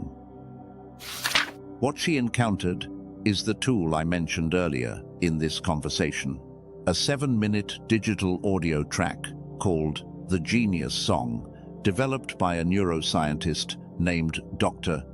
Robert Lake. Over the course of 34 years of research at institutions including MIT, Princeton, Harvard, and several other leading research universities, the Genius Song does one thing. It reverses the decline effect.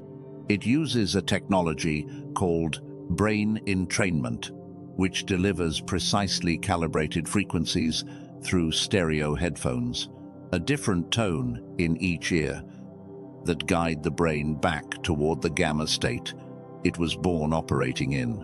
7 minutes, once a day, no meditation required, no mantra, no visualization, no spiritual performance of any kind.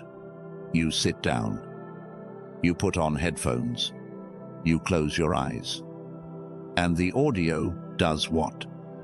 3 decades of dimming prevented your conscious effort from accomplishing on its own.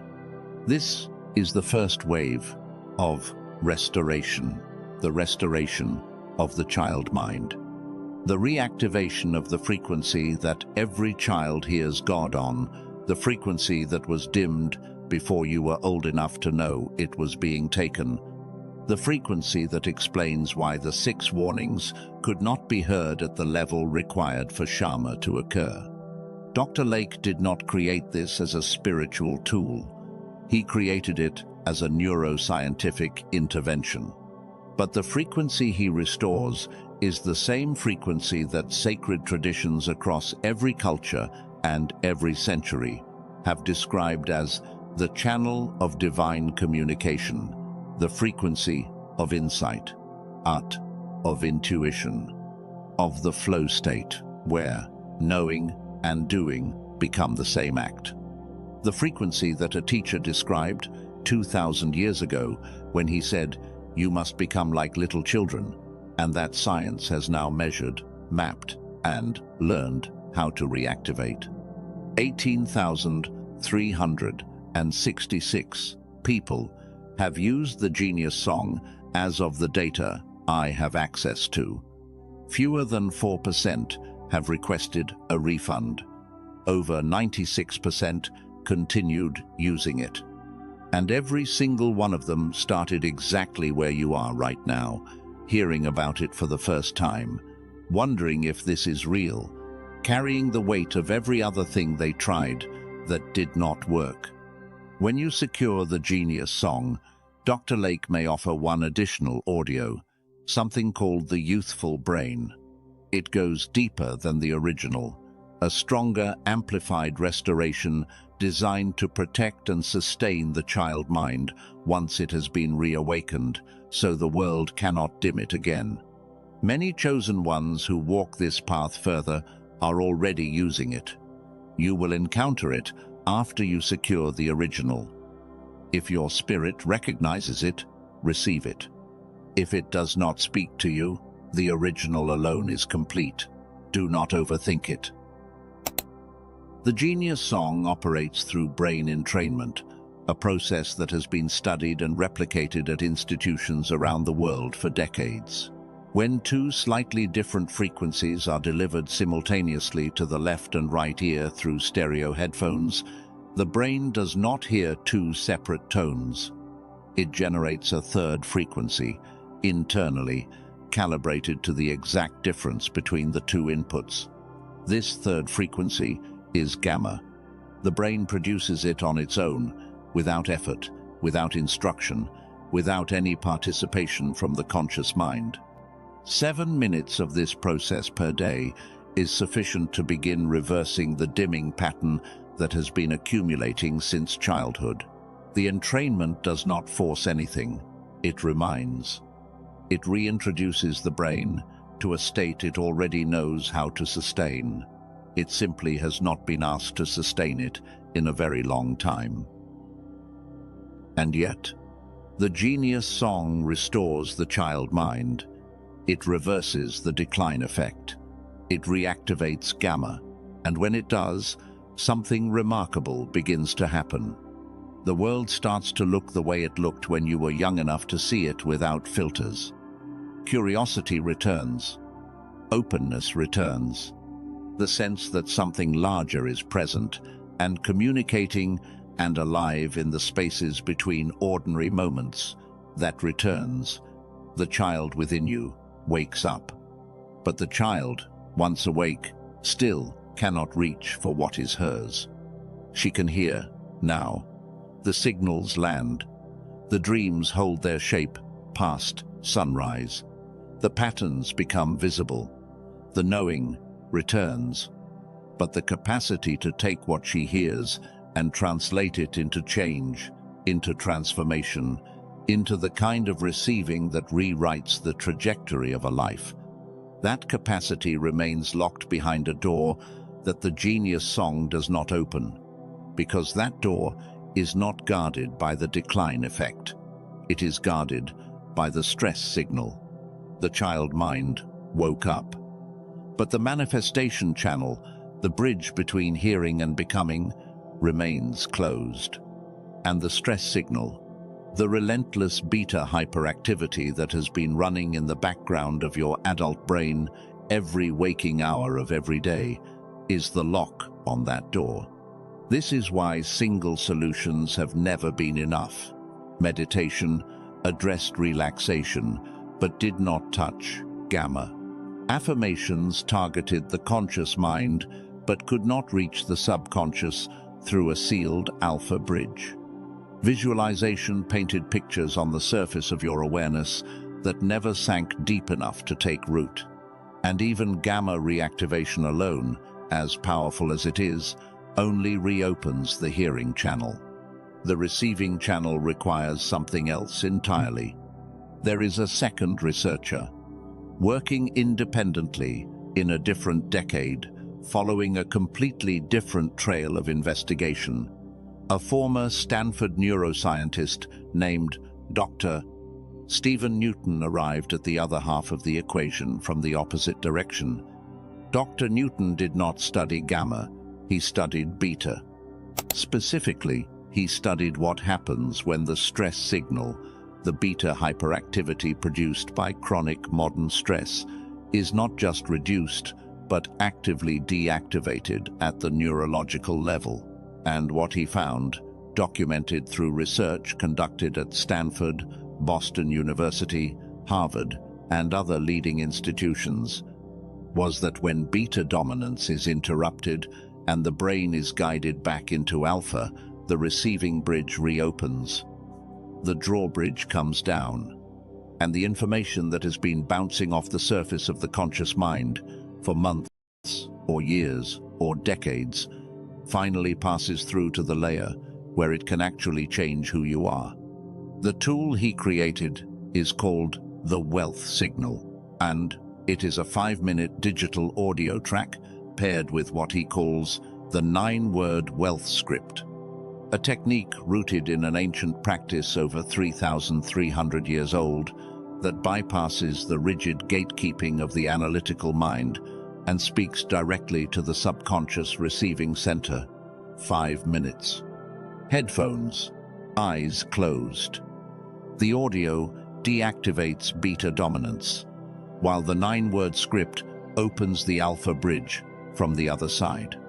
And the result is a state of receiving that most adults have not experienced since childhood. This is the second wave of restoration, not the restoration of hearing, that is gamma, that is the genius song, the restoration of receiving, the reopening of the channel that allows what you hear to actually enter and take root and grow and become part of who you are, at the level where identity and destiny and purpose are not ideas you think about, but frequencies you live. From 19,583 people have used the wealth signal. Fewer than 5% have requested a refund. Over 95% continued. 2 independent research lineages. 2 different frequencies. 2 tools that were never designed to work together, but that address, in precise neurological sequence, the exact dual suppression that has kept you standing in the middle of the most powerful divine broadcast of your life without the bandwidth to receive it. When you secure the wealth signal, Dr. Newton may offer something called the Wealth Signal Accelerator. It amplifies the receiving channel, opening the alpha bridge faster and deeper than the original audio alone. Many chosen ones who are already on this path use it. You will see it after you secure the original. If your spirit confirms it, take it. If not, the original is enough. Trust yourself on that. And one small note about both. Some chosen ones who walk the furthest combine the wealth signal accelerator with the youthful brain, the 2 amplifications working together across both frequencies. You will encounter both after you secure the originals, only if your path calls them forward. The originals alone are complete. And 23. The combination is reserved for those whose journey requires going deeper than most. Your spirit will know. The wealth signal operates on a different mechanism than the genius song, and this is critical to understand. While the genius song uses brain entrainment to reactivate gamma from the outside, the wealth signal works by calibrating the brain's transition from beta dominance to alpha receptivity through a guided audio environment paired with the 9-word script. The script itself is not an affirmation. It is a subconscious key, rooted in a technique that Hindu practitioners refined over 3 millennia. The 9 words bypass the thalamus, the egg-shaped region of the brain that functions as the gatekeeper between incoming information and the deeper processing centers. Modern stress has calcified this gatekeeping function into a permanent state of hyperfiltration. The 9 words, spoken in conjunction with the audio's frequency guidance, temporarily release that rigidity, allowing the alpha bridge to open and information to pass through to the subconscious layer, where actual behavioral and identity level change occurs. There was a woman, 52 years old, who ran a small business in Florida with 10 employees. She also took care of her aging mother. Her days began before dawn and ended long after dark, and somewhere in the middle of every single one of those days was a knot, not a metaphorical knot. a physical one. A tightness in her chest that arrived before her eyes fully opened each morning, a clenching that she had come to accept as the baseline sensation of being alive under the weight she carried. The knot was money. Not because she was broke. Her business was stable. Her bills were paid. But beneath the stability lived a current of anxiety so constant and so familiar that she had stopped recognizing it as anxiety and had started treating it as simply what mornings feel like when you are responsible for people other than yourself. She had tried meditation. 6 months of consistent practice. The guided voice told her to breathe and release and let go, and she breathed and she released, and the knot loosened slightly for the duration of the session, and then returned, fully formed. Before she finished brushing her teeth, the meditation was touching the surface. The knot lived deeper. She came across the wealth signal through a path she would later describe as one of those moments where you did not find it, it found you. She listened for 3 weeks, 5 minutes a day, headphones, eyes closed, the 9 words spoken quietly while the audio played. The first thing she noticed was the mornings. The knot was softer. Not gone, but softer. The edges of the tightness had rounded.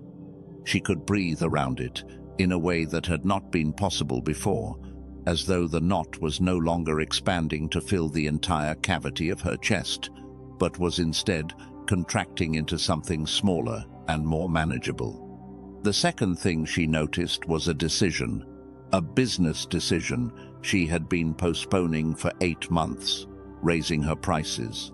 She knew she needed to. Her margins demanded it. Her accountant had told her 3 times, but every time she sat down to draft the email to her clients, the knot expanded into a wall and the words would not come, because beneath the financial calculation was a terror that had nothing to do with spreadsheets. The terror of being rejected, the terror of clients leaving, the terror of discovering that the value she provided was not worth what she needed to charge. 3 weeks after beginning the wealth signal, she raised her prices on a Tuesday morning. She described it as the easiest hard thing she had ever done. There was no internal drama, no 3-hour deliberation. She opened her computer, drafted the communication, sent it, and moved on. Her clients did not leave. They did not argue. Cash flow increased 22% that month. The wealth signal did not give her confidence. It removed the stress signal that had been inflating a manageable concern into an impassable barrier. The anxiety was not hers. It was beta. And when beta was deactivated, the decision that had been trapped behind it for 8 months walked through an open door, as though the door had never been locked. Now, I know what some of you are thinking, because your mind, the same mind that has been running on beta for years, has been quietly generating objections since the first time I named these tools. And those objections deserve respect, not dismissal. Respect, because your skepticism is not a character flaw. It is your brain doing its job, filtering, evaluating, protecting you from disappointment. So, let me speak to the objections directly. Some of you are thinking, I have tried everything: meditation, affirmations, energy healing, manifestation, courses, retreats, programs, apps, books. None of them worked. So why would this be any different? Here is why. Everything you tried before asked your brain to change itself from the inside. Meditation asks the mind to quiet the mind. Affirmations ask the conscious brain to override the subconscious brain. Visualization asks the imagination to overpower the biology. All of these require the very system that is suppressed to be the system that does the work of unsuppressing itself. It is like asking a car with a dead battery to jump-start itself. The effort is genuine. The intention is pure. The mechanism is insufficient. The genius song and the wealth signal do not ask your brain to change itself from the inside. They introduce calibrated external frequencies that guide the brain back toward states it already knows how to maintain. The entrainment does the work. The calibration does the work. Your job is to sit down, put on headphones, and let the frequencies do what decades of internal effort could not accomplish. Not because you lacked discipline, because the problem was never discipline. It was frequency. Some of you are thinking, this sounds too good to be true. I understand that, and I would not ask you to believe based on words alone. So consider this instead. The brainwave research behind both tools is not proprietary or secret. It has been studied and replicated at MIT, Princeton, Harvard, Stanford, Boston, University, and institutions across the world. Brain entrainment is not fringe science. It is documented, peer-referenced, and measurable with standard EEG equipment. And nearly 38,000 chosen ones across both phases of this restoration have already walked this path. Fewer than 5% across both products have ever requested a return. That is not a promise. It is data.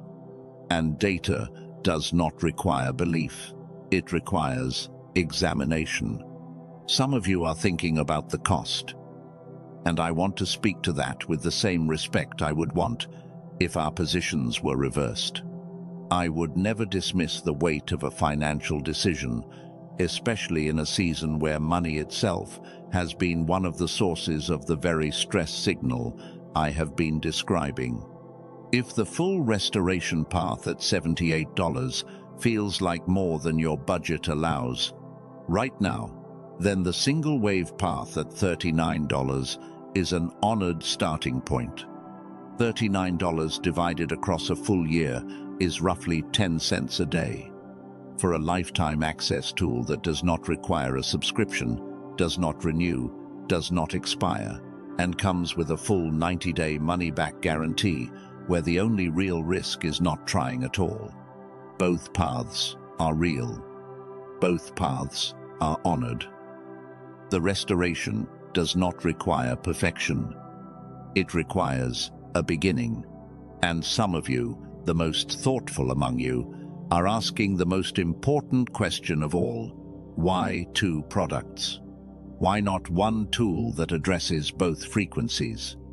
Because they are two different frequencies. Gamma and alpha are not variations of the same brainwave. They are distinct, independently measurable, independently suppressible neural states that require different calibration technologies to restore. The genius song targets gamma through binaural brain entrainment. The wealth signal targets alpha through frequency-guided audio paired with the 9-word script. One tool cannot do both, any more than a single key can open two different locks. And the sequence matters. Gamma first, then alpha. Child mind first, then receiving channel. You cannot receive what you cannot hear. And you cannot hear on a frequency that has been dimming since the age of 7. The genius song restores the hearing. The wealth signal restores the receiving. In that order, not because of marketing, because of neurology. Because of the same sequence a teacher described when he said, "Become like little children," and then receive what was promised. 3 paths are open to you tonight. The first path is restoration alone. The genius song by itself. 7 minutes of audio. Brain entrainment technology. 4 bonuses included, at no additional cost, valued at $80 together. This path is for the chosen one who feels the child within has gone completely silent and needs to be reawakened before anything else can begin. Restoration wakes the child. If that is where your spirit says to start, that is a true and honored beginning. The second path is reception alone. The wealth signal by itself. 5 minutes of audio. The 9-word wealth script. 4 bonuses included. Valued at $338 together. This path is for the chosen one who already has an active spiritual practice, whose child mind still flickers with life, but who cannot seem to receive and hold and integrate what they hear. The reception opens the bridge. If your spirit says start here, trust that knowing. The third path is complete restoration. Both the genius song and the wealth signal together, both audios, all 8 bonuses. $418 in combined value, included at no additional cost. $78 total for both. This is the path most chosen ones choose, once they understand how the 2 frequencies compound each other. Because restoration without reception is a child who can hear but cannot hold. And reception without restoration is an open bridge with no signal crossing it. Complete restoration is the full sequence. Child mind awakened. Manifestation channel opened. Gamma reactivated. Alpha restored. Become like little children and receive what was promised. Both tools come with a 90-day, 100% money-back guarantee. Use them for the full 90 days. Listen every day. Give the frequencies time to do what they were calibrated to do. And if at any point during those 90 days you feel that the restoration is not real, you receive every dollar back. No questions, no forms, no confrontation, and you keep every single bonus. The bonuses are yours, regardless. The risk is not financial, the risk is biological. Every day, the decline effect continues dimming and the stress signal continues. Hijacking is a day. Both frequencies compound their suppression further. The future version of you, the one with both waves restored, the one who hears and receives and acts and transforms, that version is looking back at this exact moment, and what she sees is not a purchase. She sees the night the corridor ended and the door finally opened.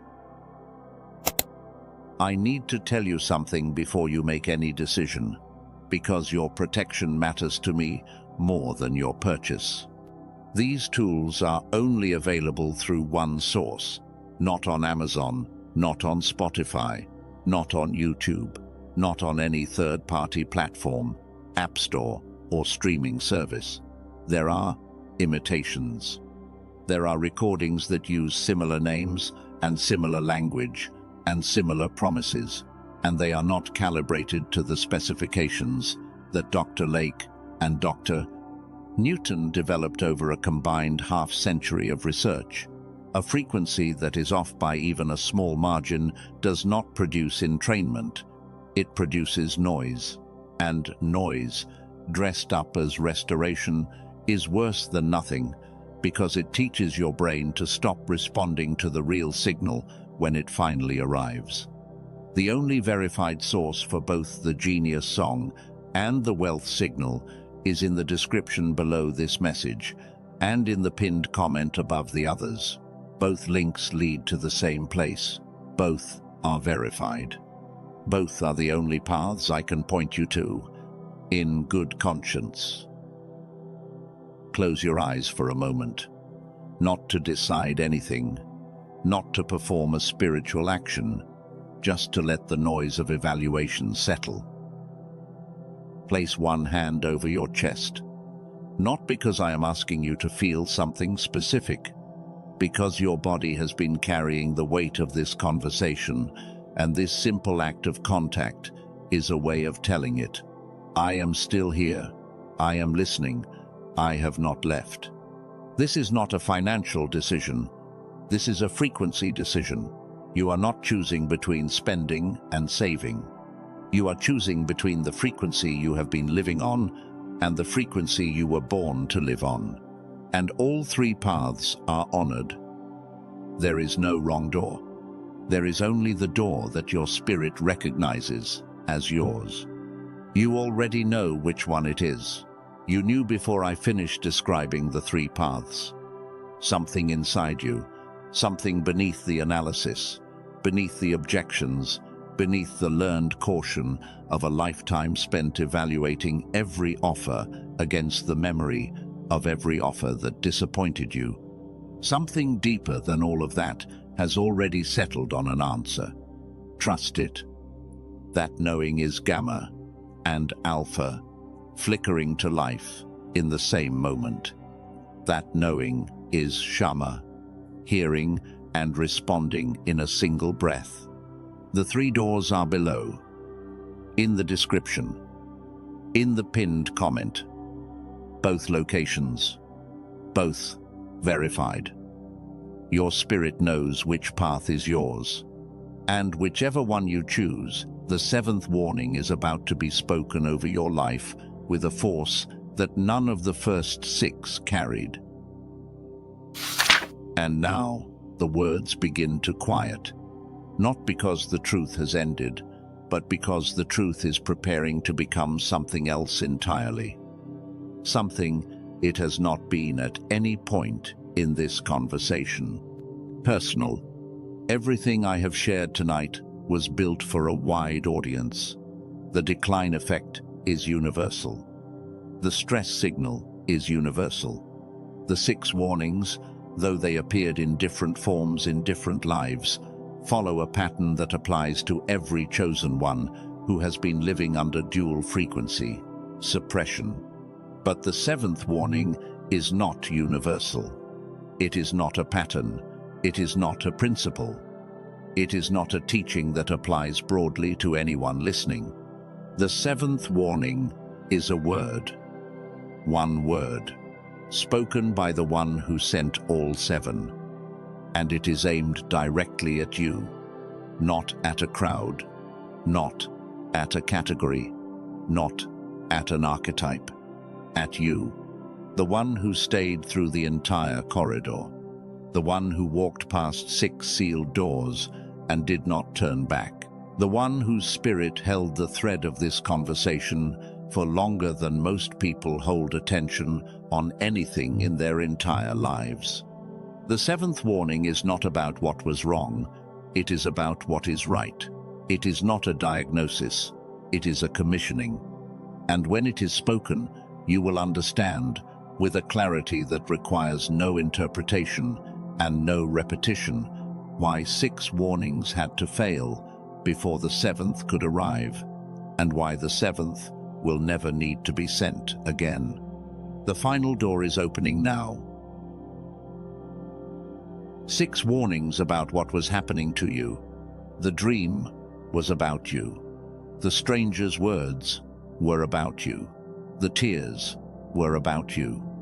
The missed opportunity, the sentence at 3 in the morning, the relationship that was cleared from your path, all of them were about what was being done to your frequency, what was being blocked, what was being suppressed, what was standing between you and the full transmission heaven had been trying to deliver. The first 6 warnings were diagnostic. They identified the problem. They named the interference. They mapped the dual suppression that had been operating beneath the surface of your life since before you could spell your own name. The 7th warning is not diagnostic. The 7th warning is not about what was happening to you. It is about what is about to happen through you. Every corridor has a logic that only reveals itself. At the end, you walked through 7 doors tonight. 6 of them showed you what was taken. The child mind dimmed by the decline effect. The receiving channel sealed by the stress signal. A dual suppression so thorough that 6 divine messages, each one composed with your name on the envelope, each one calibrated for a specific season of your life, could not survive the journey from heaven's mouth to your conscious mind. And with each door you walked through, something was being assembled inside you that was not there when you entered. Not new information, new architecture. A framework for understanding your own spiritual history that replaces the story you built in the silence, the story that said you were the one who could not hear, the story that said something was fundamentally wrong with your faith, the story that turned 6 divine appointments into 6 pieces of evidence for your own inadequacy. That story is finished. It ended somewhere between the 4th and 5th door. You may not have felt it die, but it is gone. What stands in its place is not a story at all. It is a fact. You were not deaf. You were suppressed. You were not abandoned. You were being calibrated. You were not failing to hear. God. You were being prepared through 6 escalating encounters to receive the one message that none of the others were strong enough to carry. This message. The 7th warning does not come in my voice. It does not come through interpretation or teaching or analogy or metaphor.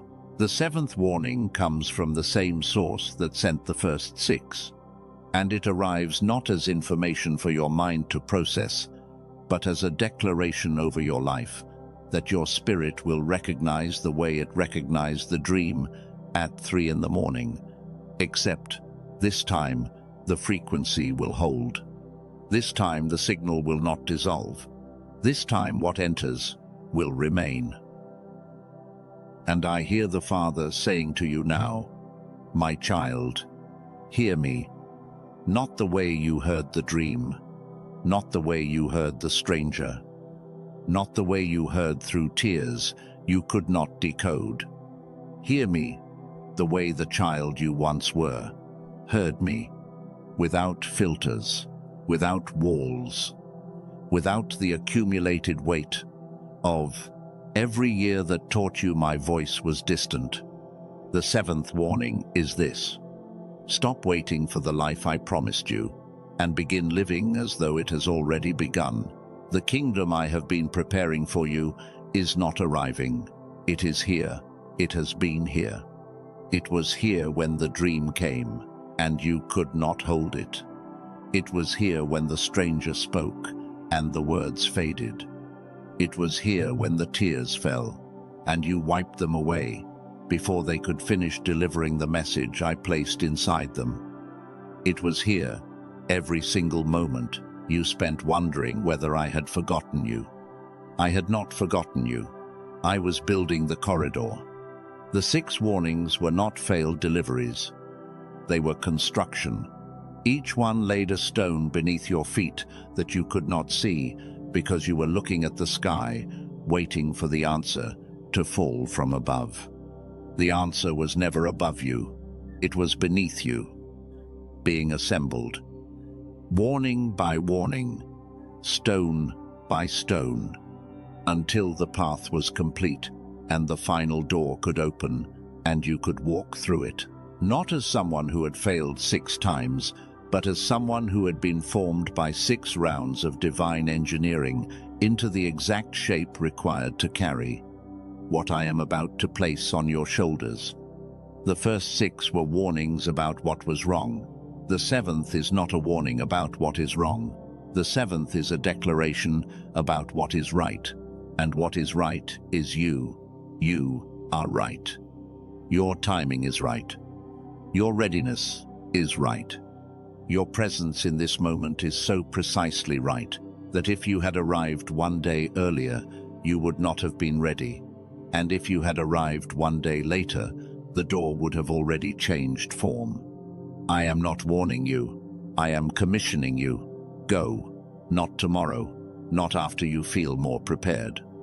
Not after you receive one more sign, or one more confirmation, or one more piece of evidence that I am real, and that I see you, and that your name is known in the courts of heaven. You have received 6 pieces of evidence. 6. Most receive 1, some receive 2. You have received 6, because what I am sending you to do required 6 rounds of preparation, and the preparation is finished. It ended tonight. In this corridor, at this door, go as the one who hears. Go as the one who receives. Go as the one who was suppressed and not defeated, dimmed and not extinguished, delayed and not denied. Go as the one who stayed when every reasonable voice said, leave. Go as my child who finally remembers what it sounds like when her father speaks. I will not send this message again in this form, not because I am withdrawing, because 7 is completion. What is complete does not repeat. The next time you hear from me, it will not be a warning. It will be instructions, and you will hear them clearly, because the child in you is waking, and the bridge is coming down. And what I promised you before the foundations of the world were laid is crossing that bridge right now, in this breath, in this moment, in this word that I have waited 7 attempts to finally place in the only hands that were always meant to hold it. The 7th warning is not a threat. It never was. It is God saying, I am done, warning you about danger. I am now telling you about destiny. And your destiny is not a location you arrive at. It is a frequency you live from. The frequency of the child who hears without doubting. The frequency of the one who receives without deflecting. The frequency of Shama, where hearing and responding and becoming are not 3 separate steps, but a single, unbroken act of divine communion. You are the seer, the one who perceives what others cannot, who reads the patterns in dreams that others forget, in strangers' words that others dismiss, in tears that others explain away with logic and hormones and bad weather. You see, because seeing is your assignment. It is not a talent. It is not a sensitivity. It is the instrument God placed in your hands before you were born. And that 6 warnings spent years calibrating until it was precise enough to hold the frequency of what is coming. You are the truth carrier, the one who cannot live inside a lie for long, no matter how comfortable the lie, no matter how many people have agreed to believe it, no matter how much easier your life would be if you could just nod and go along. Truth sits inside you like a bone. You cannot remove it without removing part of your structure. And the 6th warning, the relationship that was cleared because the truth you carry had outgrown the container that relationship provided, not because they were false, because you were becoming too true for the space you shared. You are the voice, the one who speaks what an entire generation feels but cannot articulate.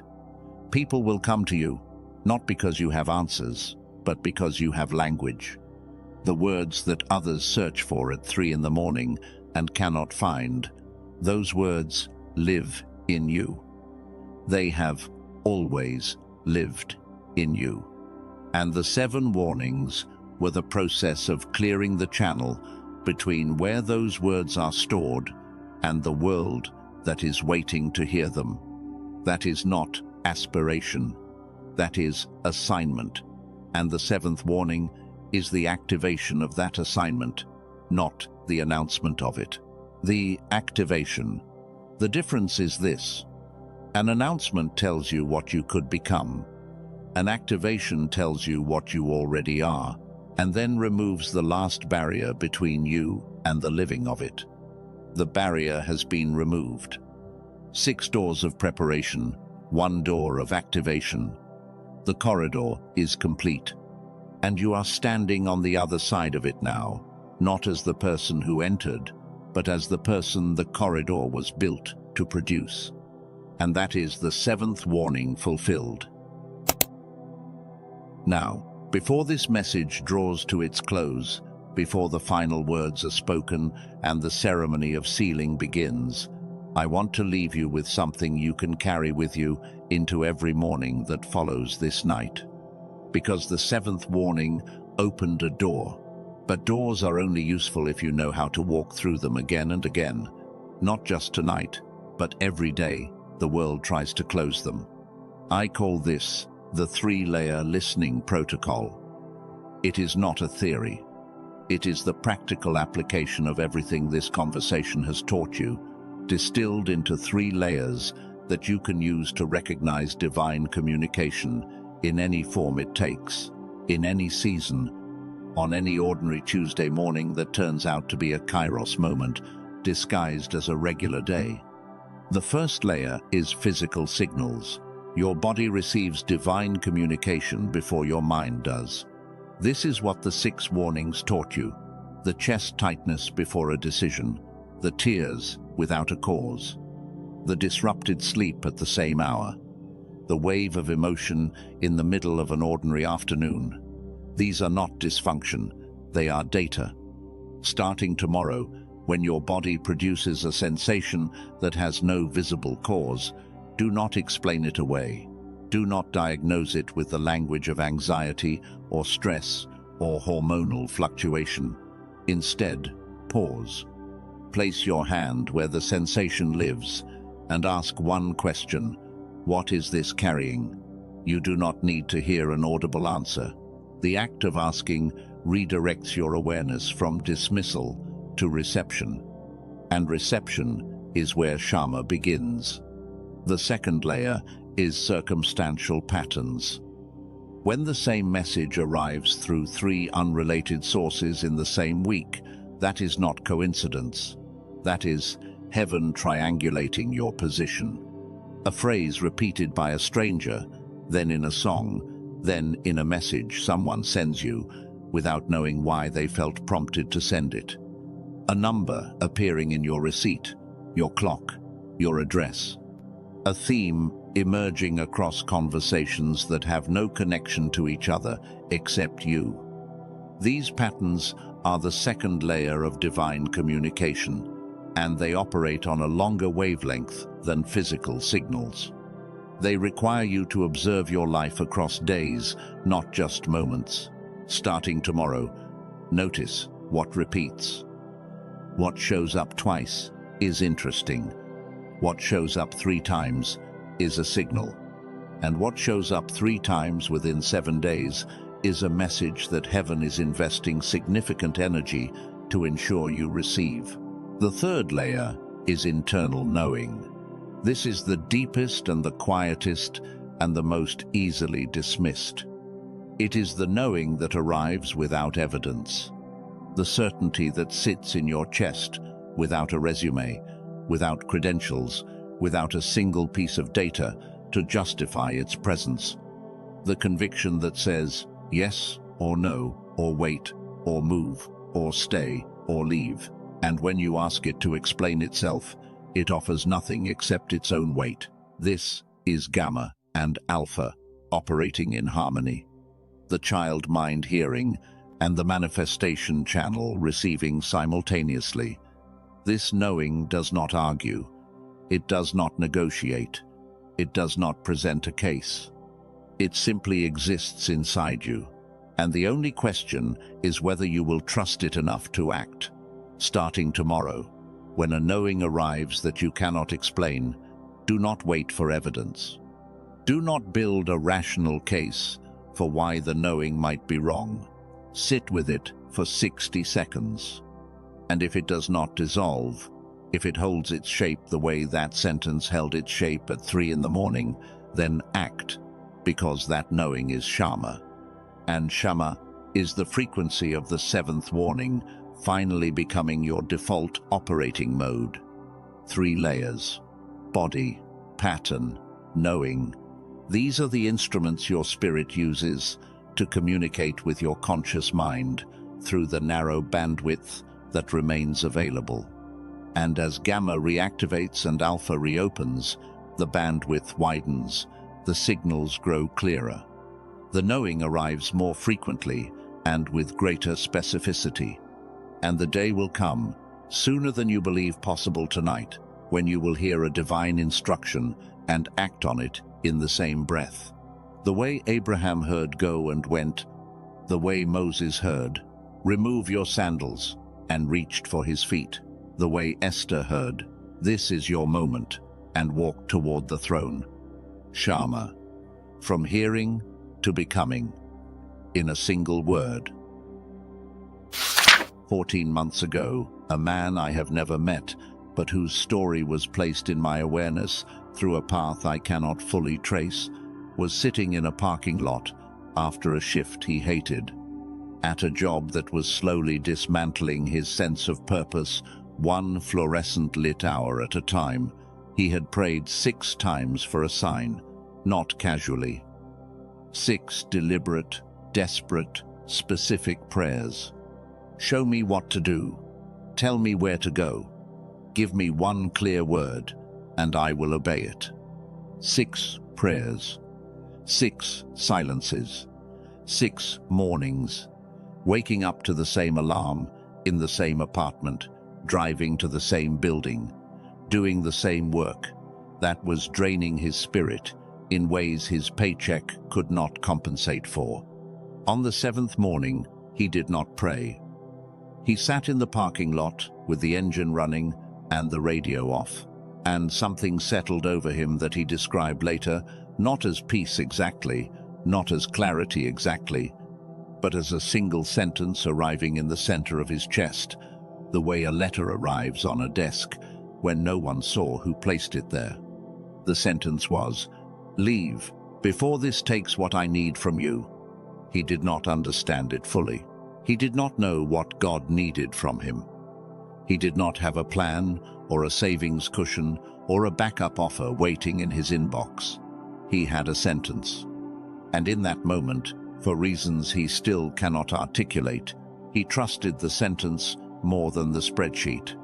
He resigned within 2 weeks. His friends questioned it. His family worried. His own mind, running the calculations it had been trained to run, generated nightly anxiety reports, projecting every possible failure scenario in high-definition detail. 40 days after he walked out of that building for the last time, a company he had never contacted, had never applied to, had never heard of before that week, reached out to him through a mutual connection he did not remember making. The position aligned with every quiet purpose he had felt stirring beneath the surface of his professional life for years, but had never spoken out loud because speaking it would have made it real, and making it real would have meant admitting that the life he was living was not the one he was meant for. The salary was double what he had been earning, not incrementally more. Double. He heard the 7th instruction, not because he became more spiritual, not because he earned it through 6 rounds of unanswered prayer, but because something in his frequency aligned with the delivery system heaven had been using all along. The 6 silences were not silence, they were calibration, and the 7th morning was Chyros. He proved himself in silence before he ever promoted himself in public, and the silence was never empty. It was full of a signal. His frequency had not yet been tuned to receive. And now, the words begin to quiet. What was said has been said. What was taught has been taught. What was revealed has been revealed. And what remains is breath and presence and the silent agreement between you and what you have always been. You stayed for the entire corridor. 7 doors, 6 sealed behind you, 1 open in front of you, with light still pouring through it. Not everyone who began this message finished it. The ones who left were not wrong. Their timing was different. Their Chyros has not yet arrived, but yours has. You are here, at the seventh door. And that is not willpower. That is not coincidence. That is not even discipline. That is destiny recognizing its own. I want to honor what you just did. You sat with the weight of your own spiritual history for longer than most people sit with anything in their lives. You let me name dreams you never told anyone about. You let me describe a night you still carry. You let me speak about a loss that reshaped the landscape of your world. And you did not leave. Not when the truth was uncomfortable, not when the teaching was long, not when the obstacle of your own doubt stood up in the back of the room and tried to convince you that this was beautiful, but would not work for you. You stayed through all of it. And staying, as I told you earlier, is the first act of Shama, the hearing that leads to responding, the hearing that becomes change. And I hear the Spirit speaking a final word over you tonight, and it is this. I declare over you the reversal of every missed warning. What was dimmed in you is being relit. What was sealed is being reopened. What was suppressed is being released. Not gradually, not eventually, not when you have earned enough, or prayed enough, or proven enough. Now, in this conversation, in this breath, I declare over you the restoration of the frequency that was taken. The child mind that heard me without effort is waking. The receiving channel that let my words pass through without resistance is opening 2 waves. 1. Restoration. Complete. I declare that the 7th warning is the last warning, because what comes after 7 is not 8. What comes after completion is fulfillment. The warnings are finished. The season of missed signals is closed. A new frequency is being established in you tonight, and it carries the bandwidth to hold every instruction, every direction, every invitation, every commissioning I send from this night forward. I declare that what was promised to you in the secret place, in the silence of your spirit, in the 3 in the morning hour when the sentence appeared and you could not hold it, the content of that sentence is not lost. It is stored. It is intact. And as the frequencies restore, the sentence will return, not as a memory, as a knowing. And this time, you will hold it. And this time, you will act. You are the one who stayed through the entire corridor, and that is the warning fulfilled. You are the one who heard 6 times and came back a 7th, and that is the warning fulfilled. You are the one whose spirit fought through the decline effect, and the stress signal, and the doubt, and the grief, and the loss, and the silence, and the years of carrying weight you could not name, and still showed up at this door, and that is the 7th warning fulfilled. It is finished. It is spoken. It is sealed. Let what was just declared settle. Do not rush to interpret it. Do not try to understand it with the same mind that could not hold the sentence at 3 in the morning. Let it bypass the analytical machinery and drop straight to the floor of your spirit, where it does not need to be understood to be received. It will unpack itself in the coming days. You will wake one morning and realize that something has shifted. You will reach for the old identity, the one that said, "I am the one who cannot hear," and it will not be there. In its place will be a frequency, not a feeling. A frequency, a baseline hum of connection that does not require maintenance or effort or spiritual performance to sustain. That is the seal. It was placed on you tonight, not by my voice, by the voice that sent 7 warnings to reach you. and what is sealed by that hand cannot be unsealed by doubt, cannot be reversed by the morning, cannot be undone by the return of ordinary life and ordinary noise and ordinary stress. The seal holds. It was designed to hold, and it will hold you when you cannot hold yourself. Release the identity of the one who misses divine signals. You have carried it long enough. It was built on 6 experiences that were never your fault. It was constructed from incomplete data. It was reinforced by years of silence that were never silence at all, but calibration, stone by stone, door by door, warning by warning, building the corridor that led you to this exact moment. Release it now, not with effort, with permission. You have permission to set down the version of yourself that was always one step behind, always one prayer short, always almost there, but never arriving. That version served a purpose. She kept you humble. She kept you searching. She kept you hungry for what was real. When the world offered 1,000 things that were convenient, but her season is finished. She brought you to the door, and the person who walks through the door is not the person who knocked. Let her go, with gratitude, without guilt. She was never the truth of you. She was the chrysalis, and the chrysalis dissolves so the wings can open. You are not alone in this. Across the world, in this same moment, chosen ones are receiving this same 7th warning. Not the same words, because the 7th warning is personal, and what was spoken over you was composed for your specific corridor.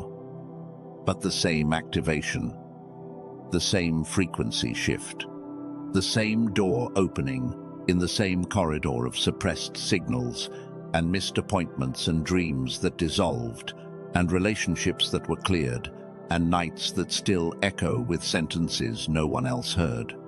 A generation is being activated tonight, not by a single voice, not by a single message, not by a single channel or platform or movement, by a frequency being restored across the earth, one chosen one at a time, one child mind at a time, one receiving channel at a time, until the network of reawakened spirits reaches a density that the world cannot ignore, and that the forces responsible for the decline effect and the stress signal cannot suppress. You are part of that network, not as a spectator, as a carrier. The 7th warning did not just land in you. It activated something that will radiate outward from your life in ways you cannot yet see and in directions you cannot yet predict. The people around you will feel it before they can name it. They will notice something has changed in you before you have the language to explain what it is. And when they ask, and they will ask, you will not need to convince them of anything. You will simply be operating on a frequency that their suppressed spirits have been starving to encounter. That is, the commissioning, not to preach, not to perform, to carry a frequency that speaks without words, to live from the child mind that hears and the open bridge that receives, and to let the restoration itself become the testimony. Take one more breath, a real one, not to prepare for anything, not to receive anything more, just to let the corridor settle. You have walked from one end to the other, 7 doors, each one heavier than the last, each one more specific, each one laying a stone that you could not see, until you reached the end and looked back and realized the stones formed a path, and the path was never random, and the destination was never in doubt. The breath you are taking right now is the first breath on the other side of the 7th door. Let it feel different, because it is. If the seventh warning landed in your spirit tonight, if something inside you recognized the words that were spoken over you, not as information, but as instruction, type, "I hear you," in the comments below. Let your hands carry what your spirit received. Let the words leave the silence of your inner world and land somewhere visible, because a declaration that remains unspoken remains theoretical, and what was spoken over you tonight deserves to be sealed by your own voice.